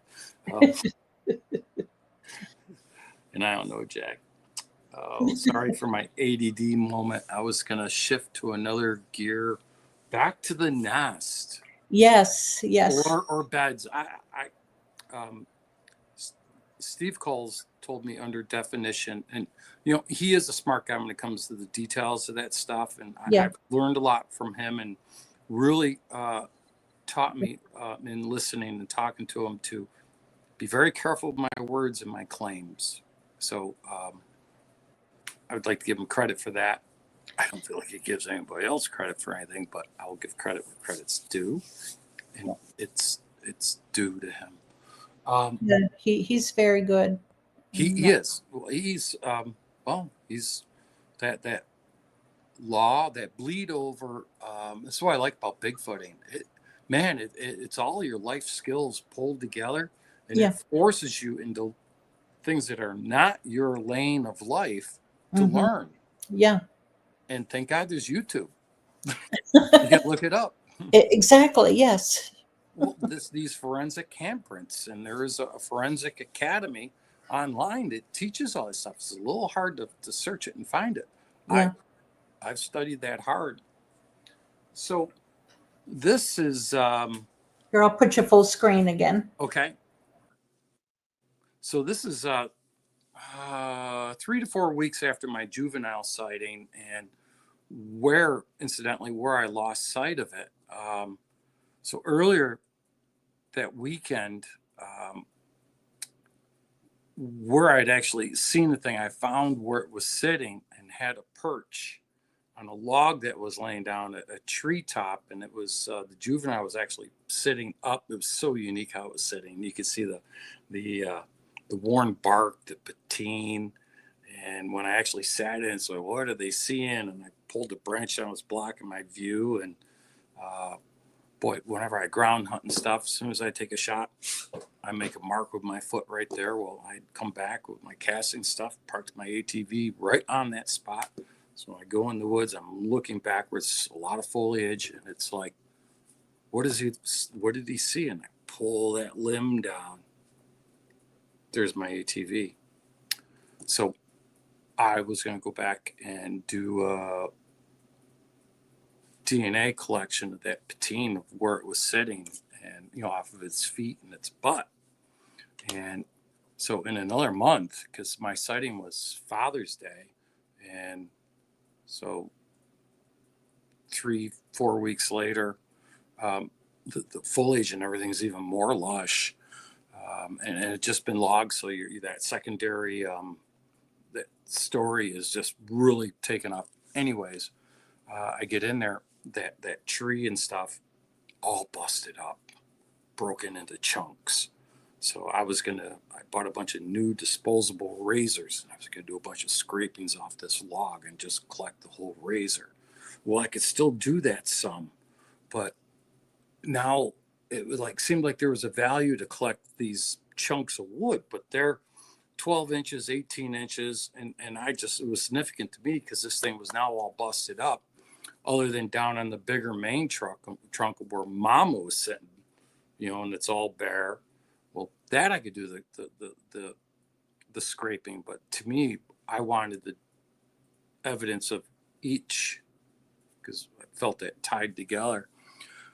Well, and that was a little concern. Of course, I'm doing this by myself, and so I had to rethink of how am I going to collect this stuff and get it out of the woods uncontaminated. And went down to Dollar General in town that evening. This is a whole nother story to what happened to me when I drove past this area. Just real quick, I had 3 balls of light that came from this exact area of the perch, came up onto the road and stopped on the road like a gate. Absolutely a message to me. I recorded it, but of course, in that moment, sticking this phone out, flip the screen, get anything. And I'll tell you, that was scary. That no moon, and windows down, truck shut off, all the lights, 10 millimeter under the thigh. And when those things just stayed there, it's like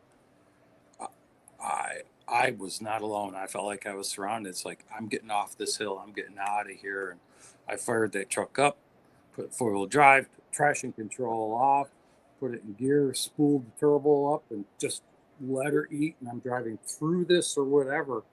And because I felt like things were coming on the sides to me. I don't have any.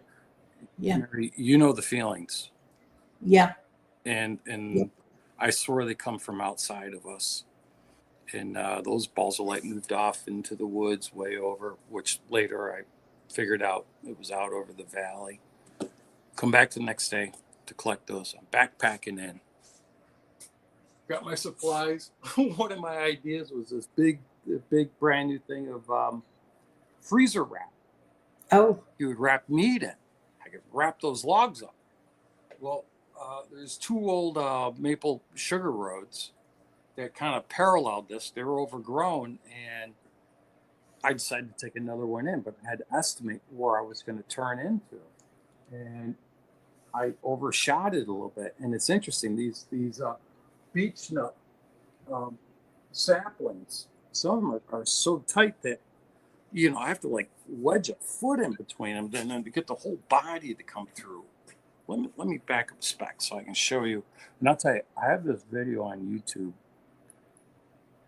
I'm so glad I recorded it because I had the video running just because the feeling I had, and I just love my raw emotion and reliving that in a good way. The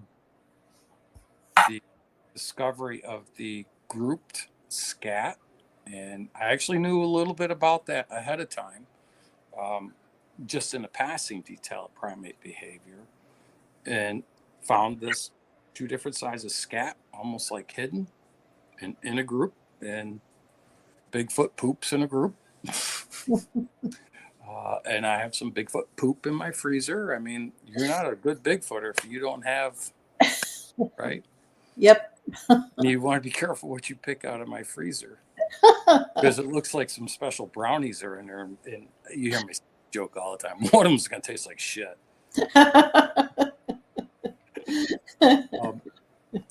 So let me get to the scat. And you have it labeled. I do, but you know what? As soon as you pull it out, things frost up on plastic, and the Sharpie kind of gets a little funny. And usually, if I'm eating that other stuff, I use it as pain breakthrough stuff, and so I'm not in a good state as it is. I'm sorry, I'll put on my poor man bifocals. So that catches my attention. Yeah, here, let me put you full screen.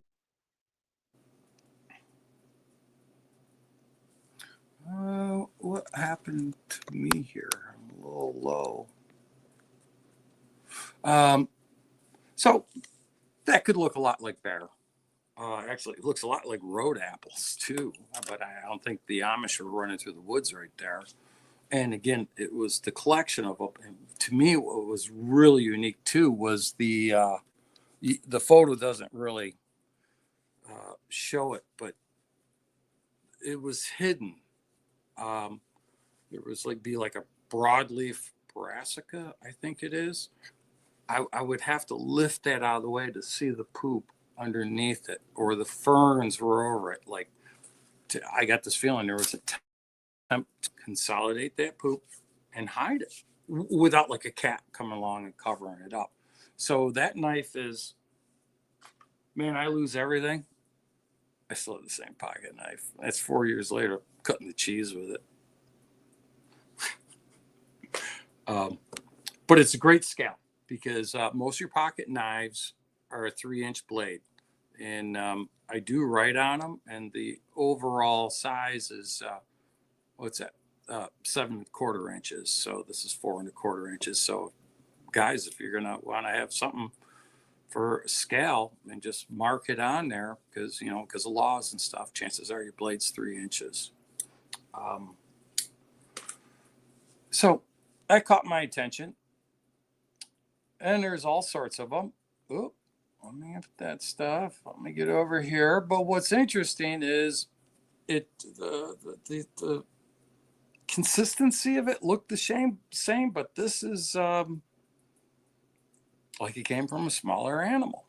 And there was a few of these right there intermixed with it. I think that's the representation. Now, granted, that absolutely could be bear to me. We don't have, I'm not around that much and that many black bear to know in detail the sign. I mean, I have some experience, but definitely limited. Then, there we go. There's just some more poop pictures. And honestly, I really couldn't tell what it was eating. I mean, Yeah, we can see some seed pods in there, but it's not all fiber, plant matter. Um, I don't know. To me, this definitely feels like. Well, I guess it's everything it could indicate, bear, I suppose. But and it and originally when I had my sighting there, originally I thought I was seeing a smaller bear until the bear stood up running and climbed over that treetop, and hair popped up on his shoulders, and you can see something a little bit fresher. So as I'm working into this, you can see, oh, it must be a French dish there. I see a little escargot. Okay, that was really bad. A snail. Um, that looks pretty fresh. So as I'm working my way in, all of a sudden, that is when I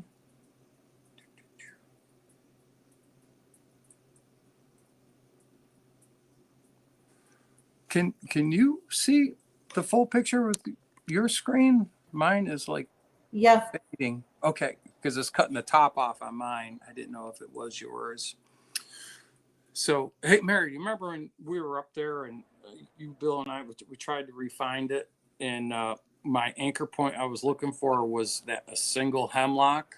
My memory's Yes. wrong. And that's what's wonderful about pictures. That tree was not a hemlock, but I know what it was. There was something about the root and the way that it was just made me think that's how hemlocks you'll see do Yeah. frequently. I don't know, maybe it's an ash or box elder. I can't tell. But the ferns are exploding. They love the ferns. The ferns are a secondary cover. Yeah. You can be in an area where you can see a little bit further because the sunlight requirements of ferns, like besides the fiddleheads, the nutritional value, but you can move amongst them. And lots of times the ferns are really almost more in bushes. So when you're down under them, you can some places navigate without actually moving the ferns above. Yeah. It's possible, but it gives that tertiary cover, and something could be bipedal, quadruped, and all of a sudden somebody's coming along, or they could be sneaking up on you and do periscope up. I don't know how that's working out, but that looked cool on my end. That does look cool. Periscope up, right? Yeah, And I absolutely. think that's another benefit of that cover. I mean, ferns are. Yeah, do a spider crawl underneath there, and Uh-huh. Uh-huh. And a lot of things mixing together. I'm not saying they're there because of the ferns. It's one of the elements. So Right. what I'm doing, I'm working my way in there, and I'm just stunned by what I see. This is a bed of something very unique and has other keys. And I have to admit, I'm on edge because what happened the night before with those balls of light. Now I'm going back in there, and it's like Oh, I'll work with dealing with an animal. This other stuff, I I don't know, you know.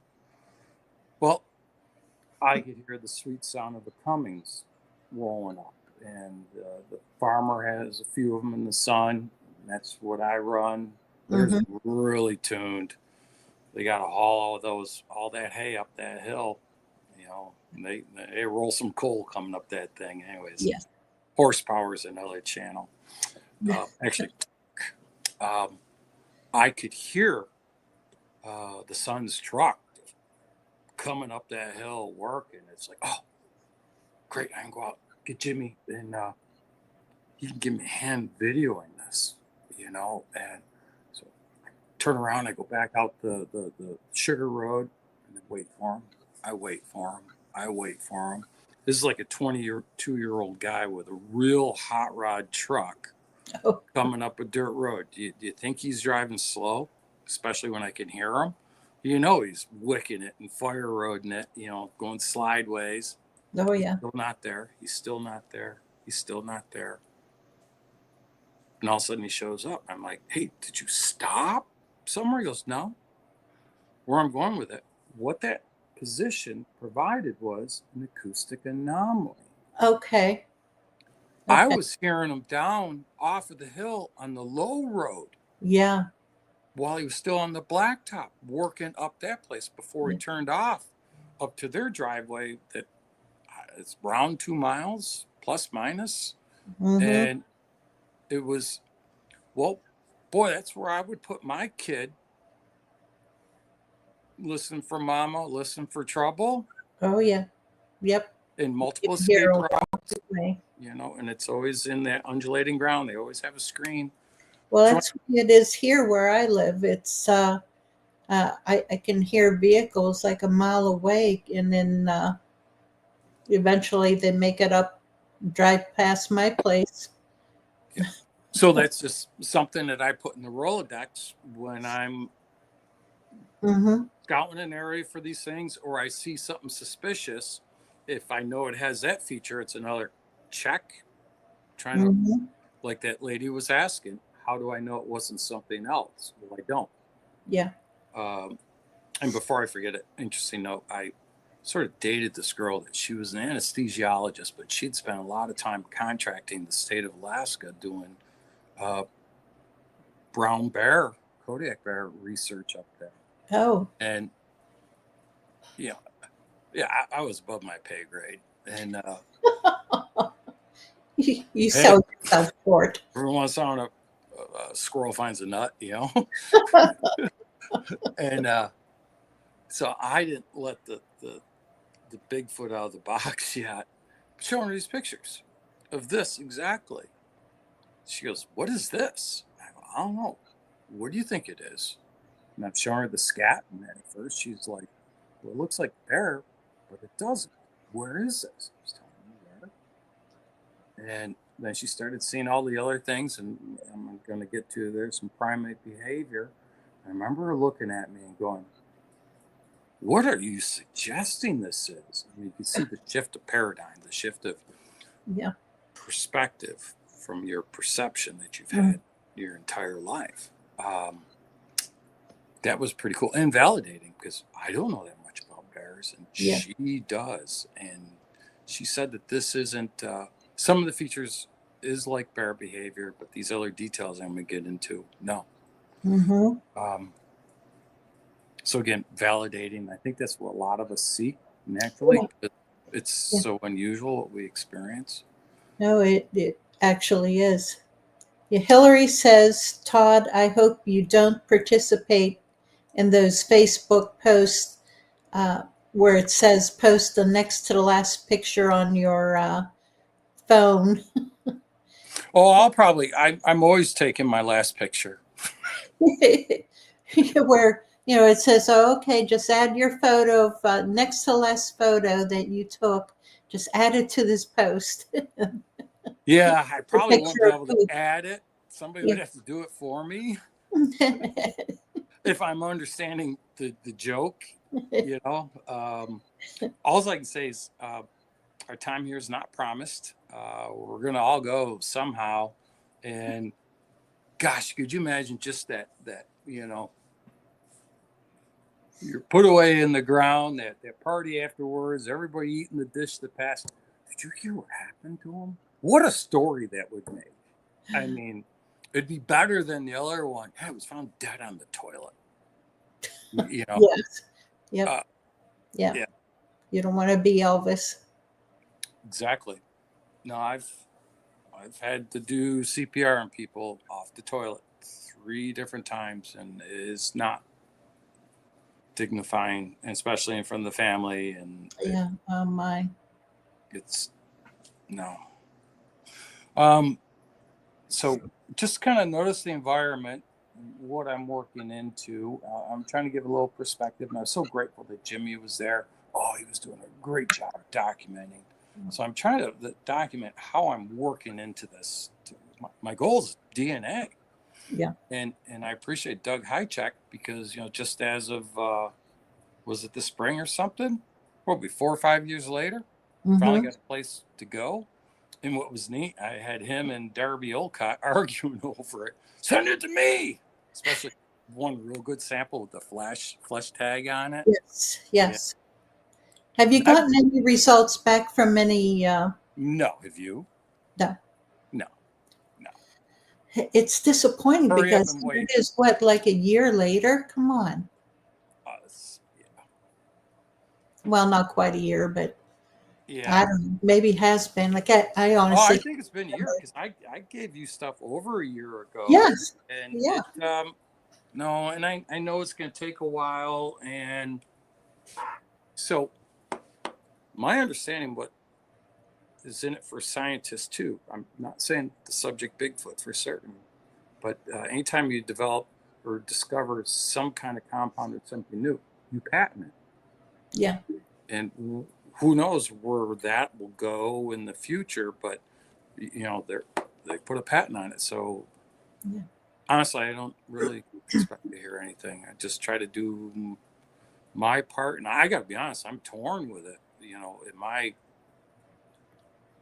I'm you and I multiple levels. You and I have talked on this. I'm so torn. Yeah. Yeah. Exactly. No, I agree. I just, in a way, I want to know exactly what they Oh, are, but yes, I don't want them acknowledged officially by the yeah, government, yeah, yep. and that's it right there. And the property, the rights, and everything that'll change. Yeah. So I'm trying to get to the right place. I don't know why that looked like a good one there. So I wanted to use my. So bear with me. Well, I guess some things are out of order. I'm sorry. So what I'm documenting here is yes. Oh, can you? Here, let me put you full screen.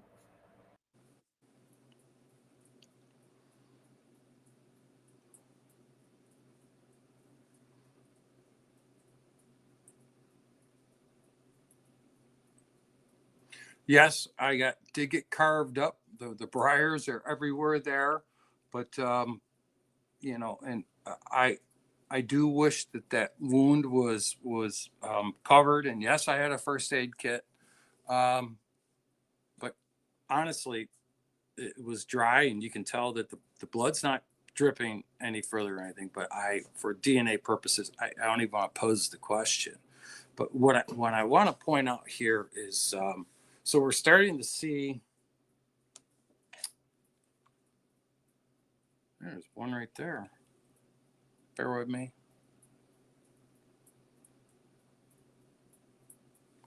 We're already starting to see one of those Ys. So there's these. I know they just look like twigs, but you'll see overall, even this one, it starts creating this arc circle around it. And I would say by looking at this stuff, it's been used frequently a long time. And also what you really can't see here is like the moss, how the moss is knocked off a lot of the stuff. That's not the main point, but what is key to me here, besides the compressed uh, leaves and stuff, is these ferns. Those ferns aren't slept on.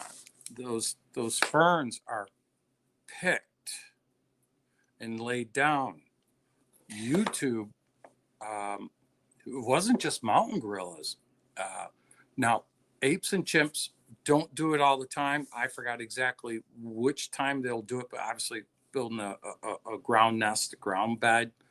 Um, and there's a lot to, and I'm not satisfied with the information that I've researched on right to detail of their nest building behavior, because so much stuff on YouTube is just the arboreal stuff, and it's like, well, they are on the ground for different places for certain times and reasons, but what you observe is chimpanzees and apes, before they go to bed, picking fresh ferns, laying them on the ground, and sleeping on them. Now, what I got to ask you is, let's say you were them in that position. Um, what damn difference is those ferns going to make to sleep on? Those little ones, yeah. Yeah. I don't know. Are they So, edible in any way? well, the consistency I've definitely noticed is they're compressed. They're slept on. And yes, ferns are. So they're a delicacy in Japan. You can get them here, and they're referred to as fiddleheads. Okay. And Yes. yeah, yep. Yeah. No, those I are. want to try one. Yeah. Um, maybe that should be a new diet craze, a Bigfoot diet. Okay. Hillary asked, "Is this area near your home?" No, it's so I'm up by Lake Ontario. So this is Allegheny County. Basically, let's call it the border of New York and Pennsylvania. Um, Allegheny County is above Potter County, Pennsylvania. That's where the Seneca Reservation is in. No, it's No, east of that. Yeah, it's east. Okay. yeah, it's east of that.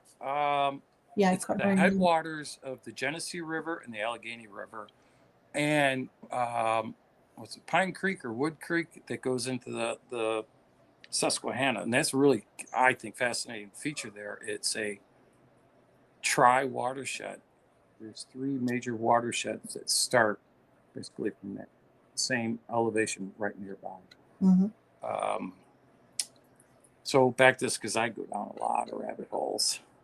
I'm a keeper of some very useless information.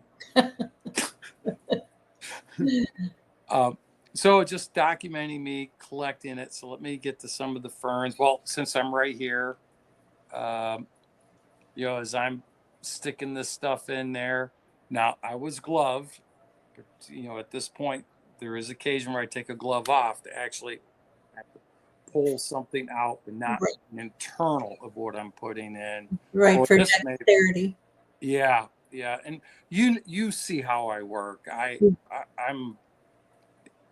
really, really try hard, but He does. He's very conscientious as, to be um, best practice. clean. Yeah. Yeah. And I document myself doing it. So like I know I'd be crucified on that cut, and I knew I had it and stuff. I kept an eye on it, make sure that it stayed where it was. But you know Right. what? I should have not even allowed the question to be posed. Actually, nobody's ever asked me. I'm my own worst critic. Well, it didn't look like it was dripping or No, flowing or anything. no, So, but I should have wrapped it. But you know what? I got the camera guy for a minute. I'm a guy. I don't need first aid on that. oh yeah, You yeah. know, You wait rub until dirt he's in it, done and then get to it. scrape it off, rub dirt in it, right? Yeah, heck yeah. Put some duct tape on it. I do. I got a nice one right there on the web. That I had electrical tape. That one did not want to. Actually, I was just picking at it. That one hurt right there. Yeah, pole barn tin got me good. Ooh. Oh yeah. So look how long that hair. Oh dang. Here, let me put you full No, screen. it's boy. What I see on this one screen and what's coming up to the TV behind me, and now you guys can understand how when I changed tripods, lenses, light, why it took me so long. So that's one continuous hair that is I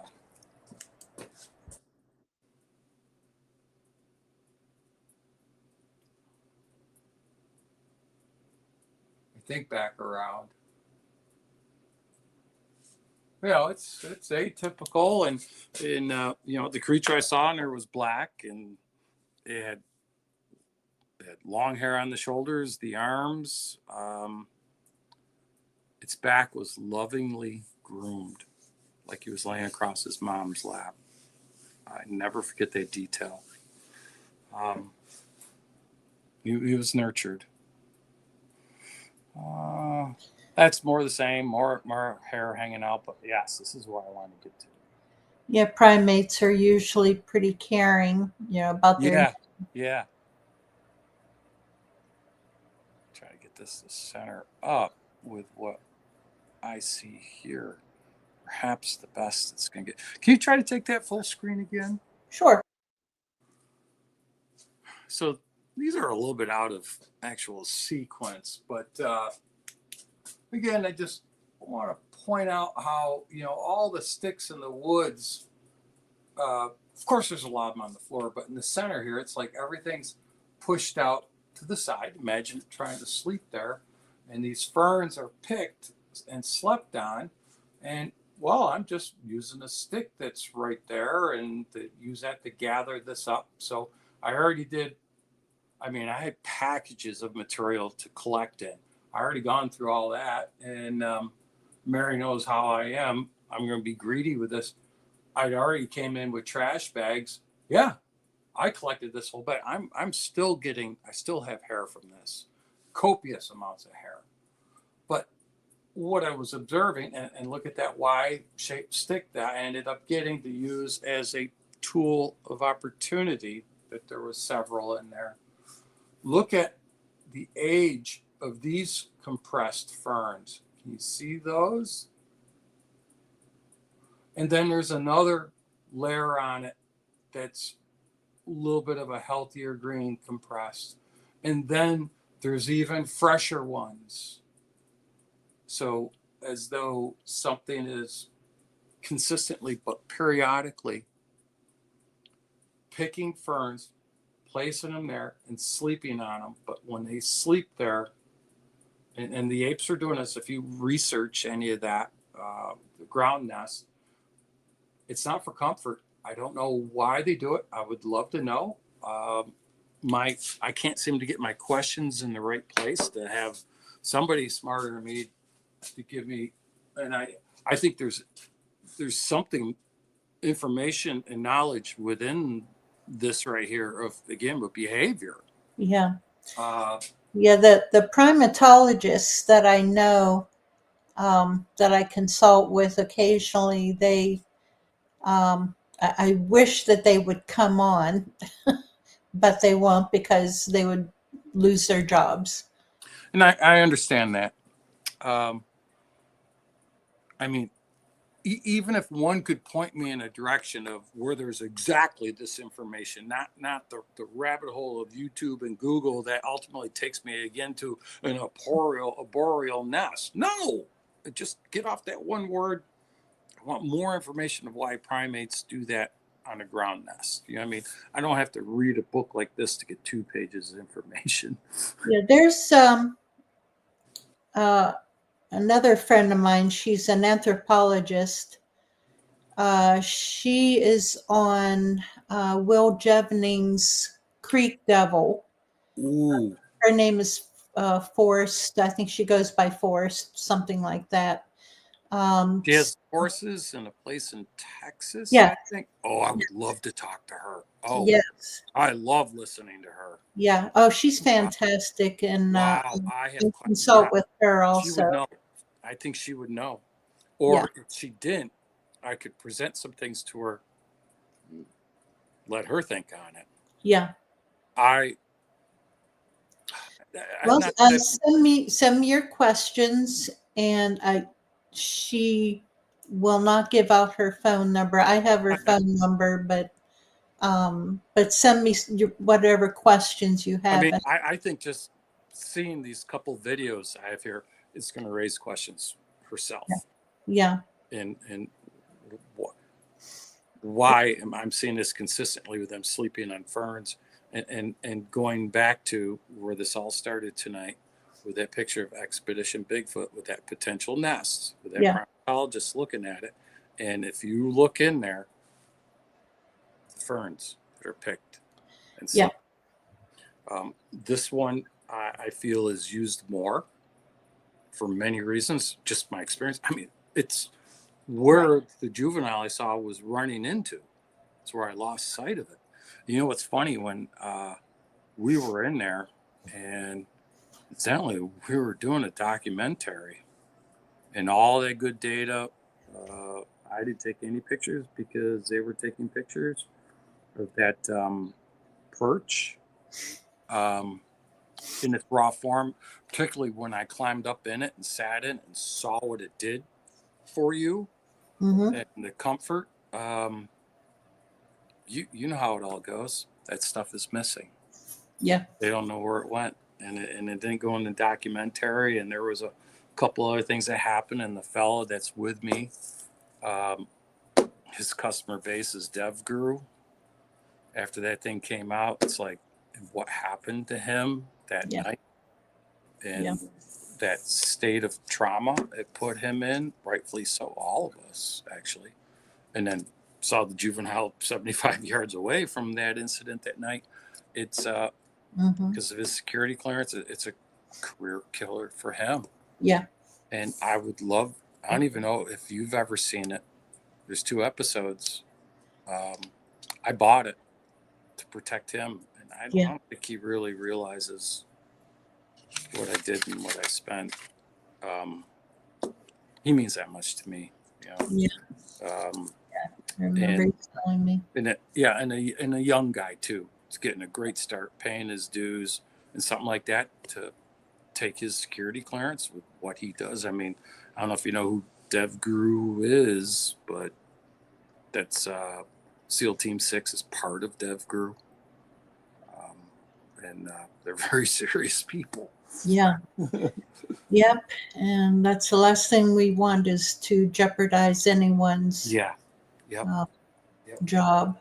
And he never has gone back out with me. And that was his second sighting on this property with me. He was one of the ones that hunted there with us. And that was his second. And he's interested, but you can tell he's he would never admit to it, but he's traumatized. Yeah. He would never admit to that. Yeah. It'll have, my sister was on with me on another podcast, and she was talking about her sighting. And this is back in 2018, and she still shakes, as she's telling it. And she still gets worked up about it. And it's people, they suffer from PTSD. Yeah. And they're traumatized by, even though the sighting itself, would be benign. It's just psychically and mentally traumatizing.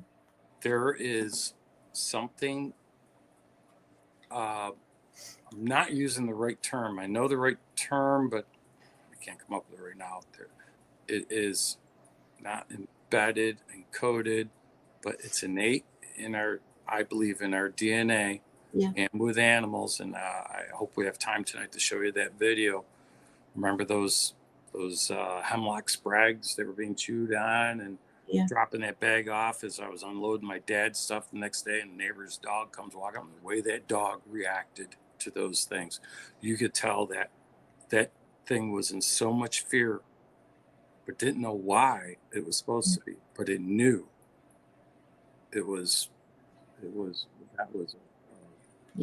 primal.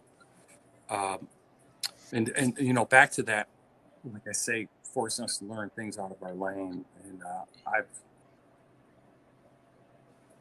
been a student of trauma, physical, psychological, and in particular, witnessing that the other fellow, and then the other one that was with me too when we had an incident down there, and he was an upper tier guy too. I mean, he was 3 weeks out from Fort Bragg, and what that did to him there with his, and I definitely think it's to the infrasound, and even psychologically, but I believe that there's a projection. There is a way that they trigger us, and it's through the sound, and our vagus nerve runs right along here, and I believe it vibrates that, and your vagus nerve is everything with your fight flight, and it makes sense that, well, we already know that tigers do that and stun. It just all makes sense, and it's something that already exists in nature anyways. You have to bear with me. It's my time of night. The injury I have, it starts getting hard to talk I'll keep talking, but you just got to put up with me. Okay. Yeah. Um, If it gets to be too much. yeah, I'll do it. But if you just be patient and understand why I'm that way. I've learned so much about that and just the study of the trauma of Bigfoot and on so many levels, primal stuff, our knowing. I think we know more than we were in touch with. I just find it all fascinating. And Yeah. again, forces me to learn things outside my lane of life. Right.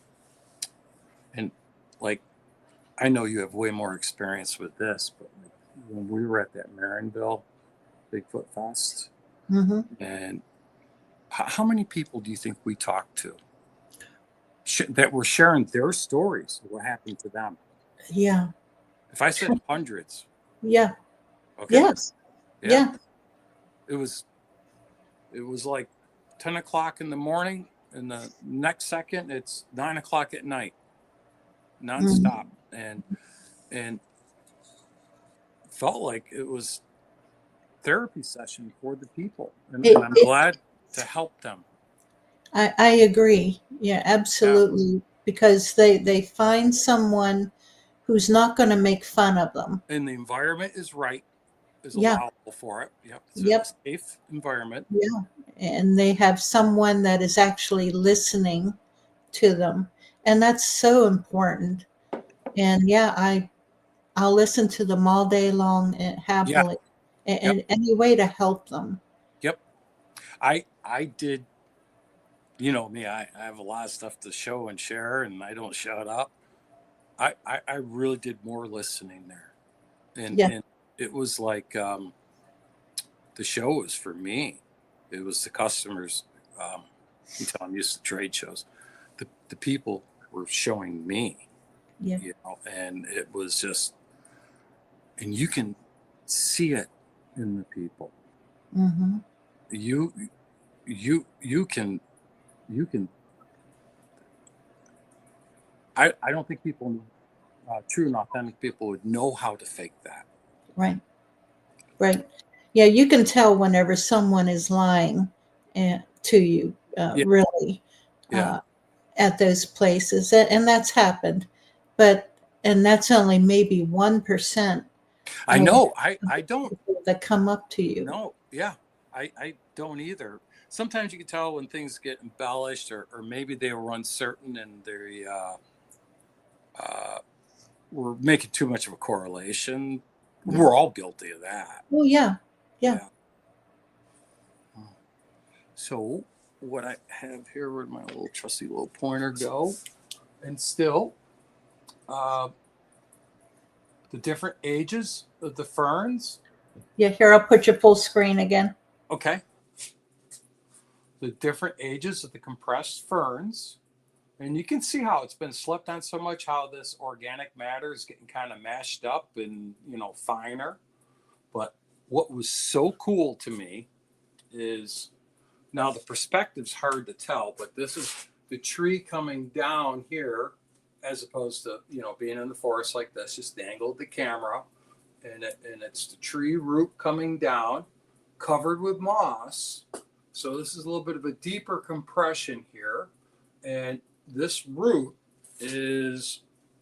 comes up, comes out kind of like this, covered with moss. And I stood there looking at it, and it's like, if you have really wide shoulders, and I've spent time sleeping in the dirt, not dirt napping yet, God willing. Um, you want to have something for a headrest, and in fact, you research again the primate, chimp, ape, um, ground bedding behavior. You've seen some with an experiment where they've even looked around. Oh, there was a dead turtle or something. No, it was a camera was in the turtle. Um, the chimp grabs the turtle, brings it over, rolls it up, puts his head on it. There's another one that takes a rock.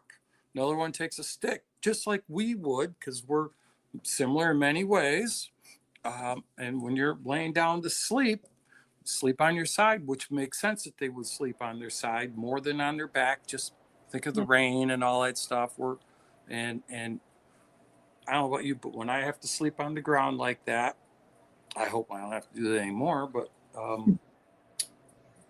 you don't get as cold, I notice, on the side. Yeah. So it just makes sense. And Well, less surface area of your body. Right. It looked perfect position with something with wide shoulders to come up and lay its head on. And you could see how the moss was behaving. And this is something else I want to point out too. So you know how I'm all big about finding those sentry locations where they're observing from. Yeah. Pay attention to the moss and the patine on those roots of those bigger trees. Yes. Yeah. I always So it's knocked off there, but I find all the time where the big roots of the big tree, palms on it, and they're, when they're down creeper mode. And actually, I found them where the moss has been knocked off. And he did it so repeatedly, it left like a handprint. Yes. One of my videos. So looking closer at it, sure enough, there's hair, black hair on it. So, you know me, I collected it. I don't know what I'm going to do with it. I have the same problem at home with everything else. I collect too much. I don't know what to do with it. So this bag really proved to be something, and I was telling Doug Hychek about it. Actually, I was on the phone with him when he was up there at Snellgrove Lake. When they just got there and the door was ripped off and stuff. And, he's so fun to talk to. You never guess what just happened. What's going on? And I'm like, you gotta get your plastic bag, you charge it with static, and you'll pick hair up. Oh, that's brilliant, and it was nice. He did talk about it on the show, but he's like, I don't remember who it was. I'll take credit for that. So what I recommend is a lighter color. He always says a black contractor bag. That'll work. The black, no, it doesn't need to be that heavy duty. This is just like a 30-gallon kitchen bag, and the natural static electricity that happens with it. Okay. And you can drag it over an area, pick stuff up. I made a little invention to test down at R&R's last time. Great idea. Test all at the shop. Yeah, I remember you talking about that. Yeah, the humidity. Yes. Ruined that static electricity. Yeah. Yes. Humidity sensitive. So either way, you can just bear with me. You can see. I'll come back to that. Yeah. You just like you see those old ladies in the park with their little Shih Tzu dogs. I mean, you turn the bag inside out like a glove. You can grab the contents of it, pull it backwards, and you can collect it. Well, the upside of that is too, put in your shop, leave it open for a little bit, actually months, let it air out, and you can like scrunch it all up together, and basically you're going to break those leaves down to a powder, and then when you open up the bag, all the hair sticks to the side, so you're not looking through the leaves. The leaves have just turned into dust. But I mean, you talk about eDNA. Well, I collected the surface of that bed too, because there's dander in it. And fortunately, I still have more of it left. Not much. I've given you some. Yeah. I think that's a real key holder there. That dirt within that. And plus the samples have the hair in it. But there's that moss. And again, back to that Dollar General, I didn't know what to get, but be it foil, whatever that was big, and it ended up working out good for me. And with one of those tools of opportunity, I sliced under that moss, slid it off, and let me see here. One of these, you can see the hair sticking right on it. I don't know if it's that one.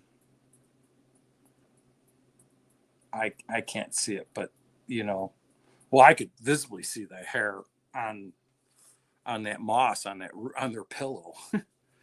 And I don't remember who got that. Gosh, that moss almost looks like it'd be good with like some olive oil, vinaigrette, a little crumbly blue cheese, doesn't it? It almost. I know. I was thinking, boy, that looks like the salad I had along with dinner tonight. Yeah. The spring mix. Yes, exactly. My hair. All right. I have a question. Mm-hmm. Have you found any human garbage out there anywhere in any certain color, like a consistency and color? I did. Okay. And it caught my eye. I drove past it for a couple of months that summer. And I gotta be honest, I'm still processing it. I don't know if it was you that was talking about it recently. So remember I said there's 2 sugar roads that paralleled into it, a little overgrown. Well, so I bought this little blue teddy bear at that Dollar General. So when I got done ruining their bed, I put that teddy bear kind of like where that garbage bag is at the base of the tree, the blue one. And actually, when you were there with me and Bill in the winter, I found that one little piece of the blue fur of it. Yeah. On the trail or out of the trail, but in the vicinity. Anyhow, the balance of that summer and fall, just into the woods, I could see from the road, those foil like birthday balloons? Yeah. It was a blue teddy bear. Bingo. I don't know what to do with that. and I've talked to you about a lot of things, and I've never mentioned that to you because No.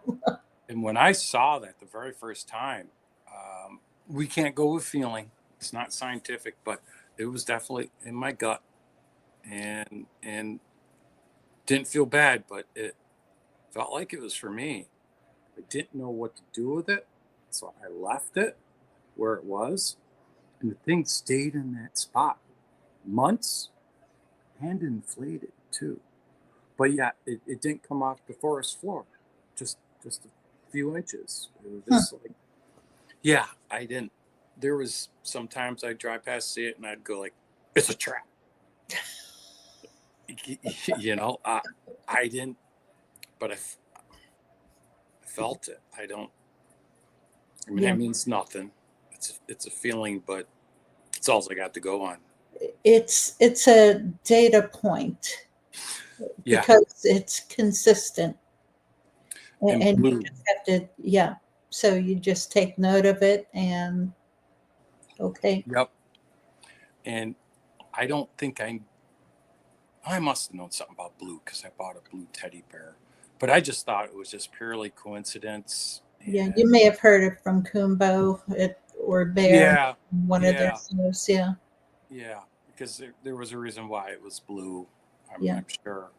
But that was so strange to me. And frankly, I thought that's just impossible.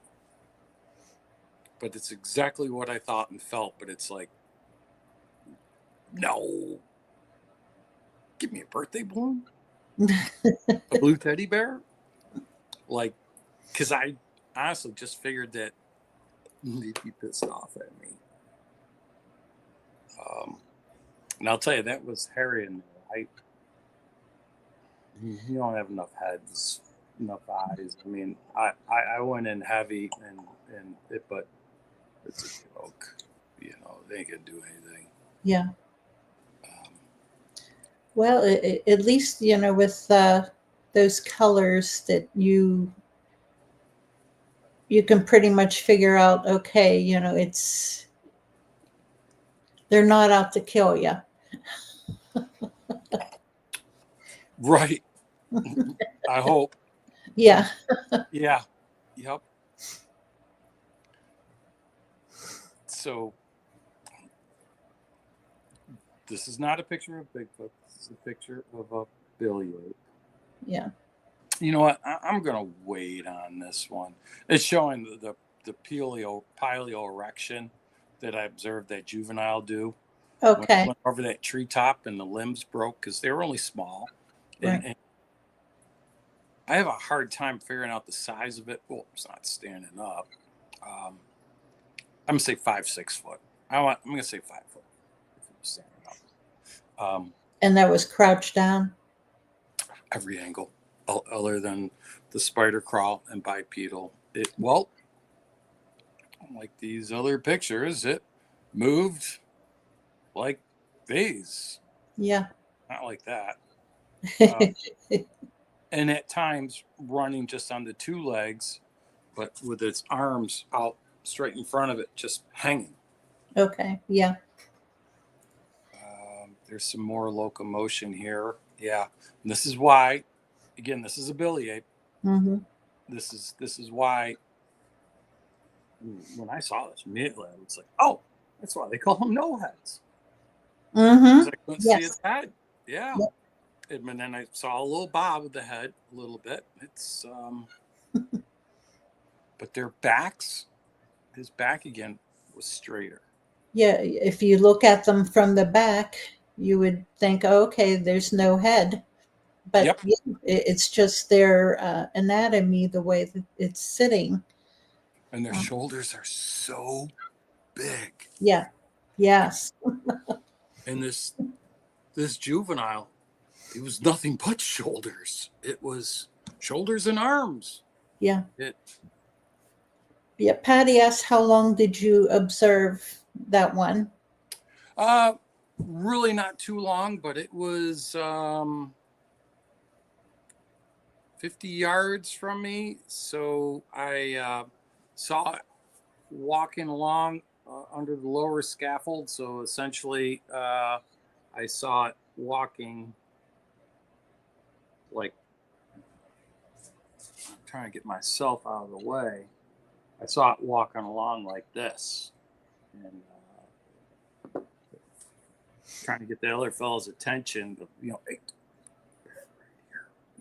Bear's gonna pop out right in this next opening, right here. And he had just stepped off, and I'm over here scooping air trying to grab him, and I'm not taking my eye off it. Yeah. When it came out into the opening, so it ran at an oblique angle away from me.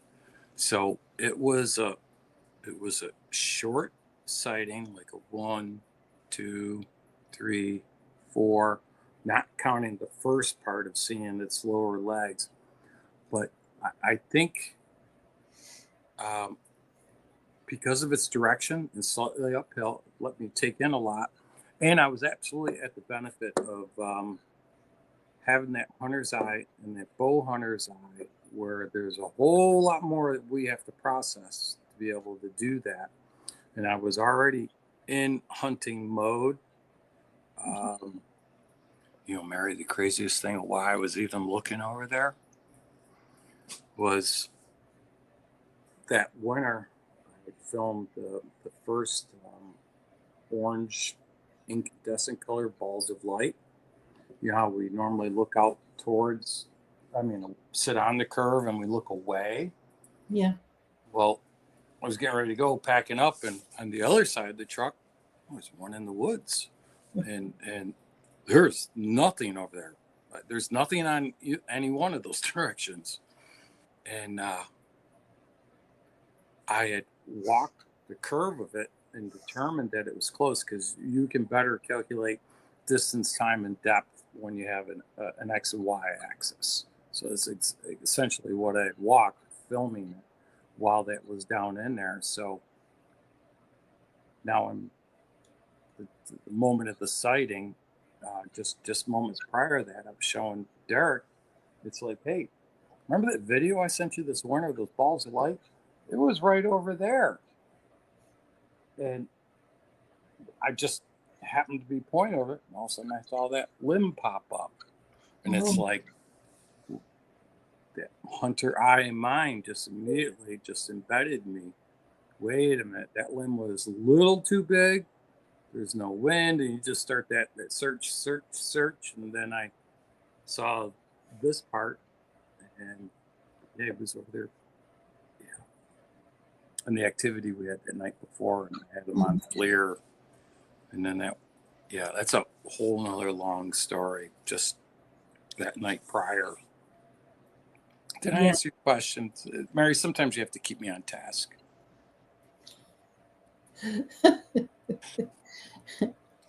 Well, questions come in from the audience here, and then I have my own questions. And tell you what, Todd, can we put this off for another? Yep, episode? I'm done.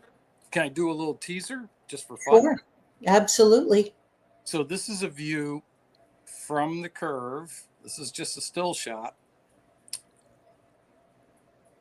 So the big black blob there, there's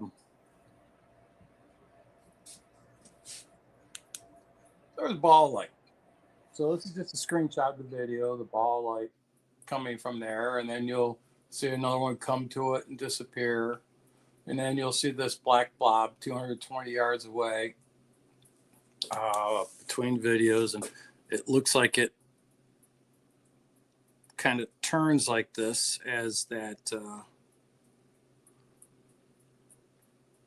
still framing. That ball of light comes from, I don't know how it's looking on your end.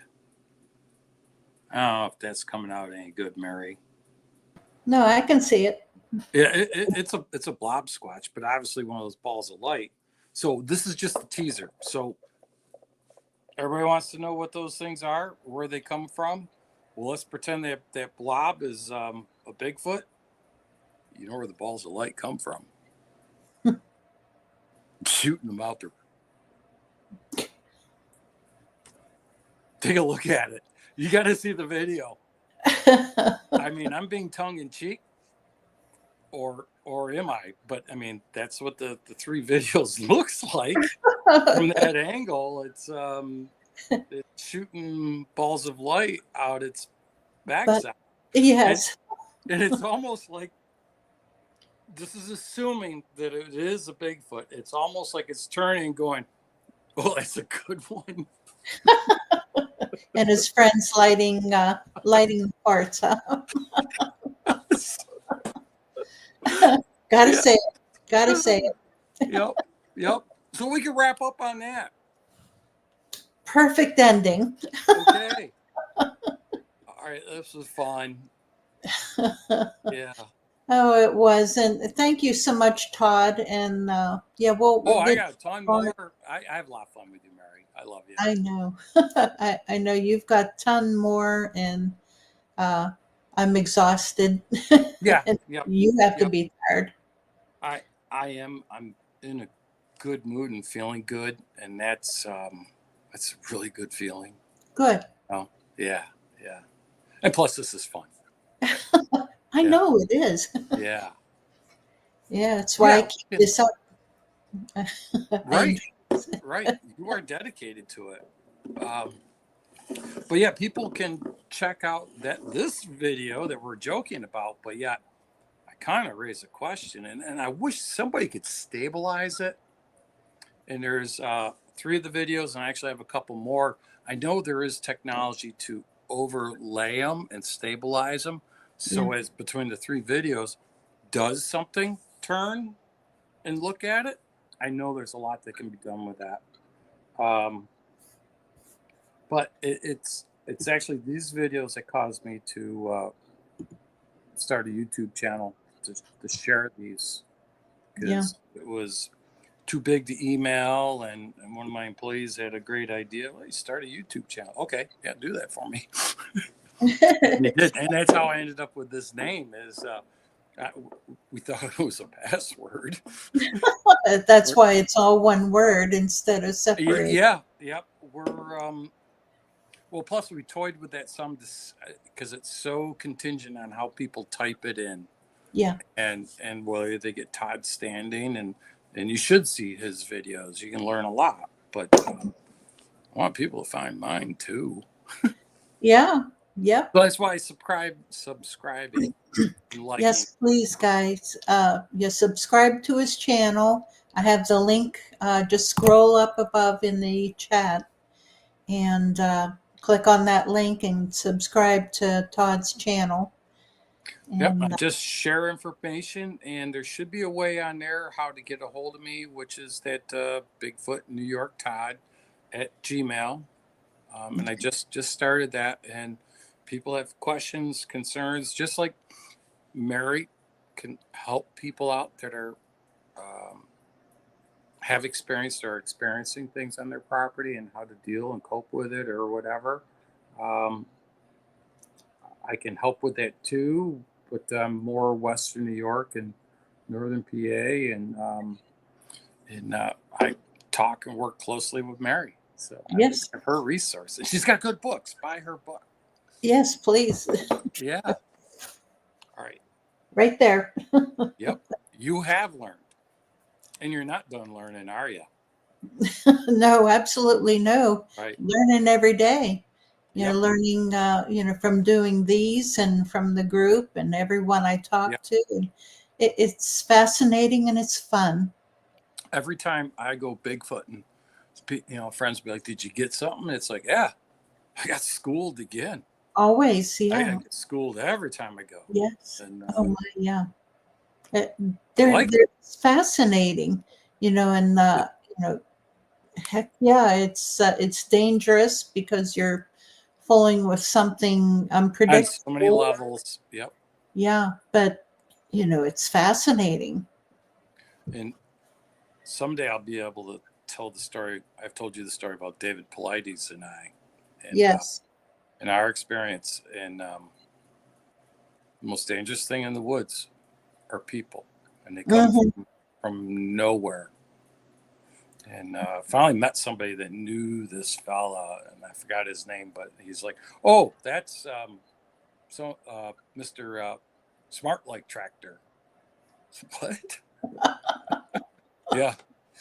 In middle of nowhere, and on God knows what, people are still the most dangerous animal. They really are. Yep. Absolutely.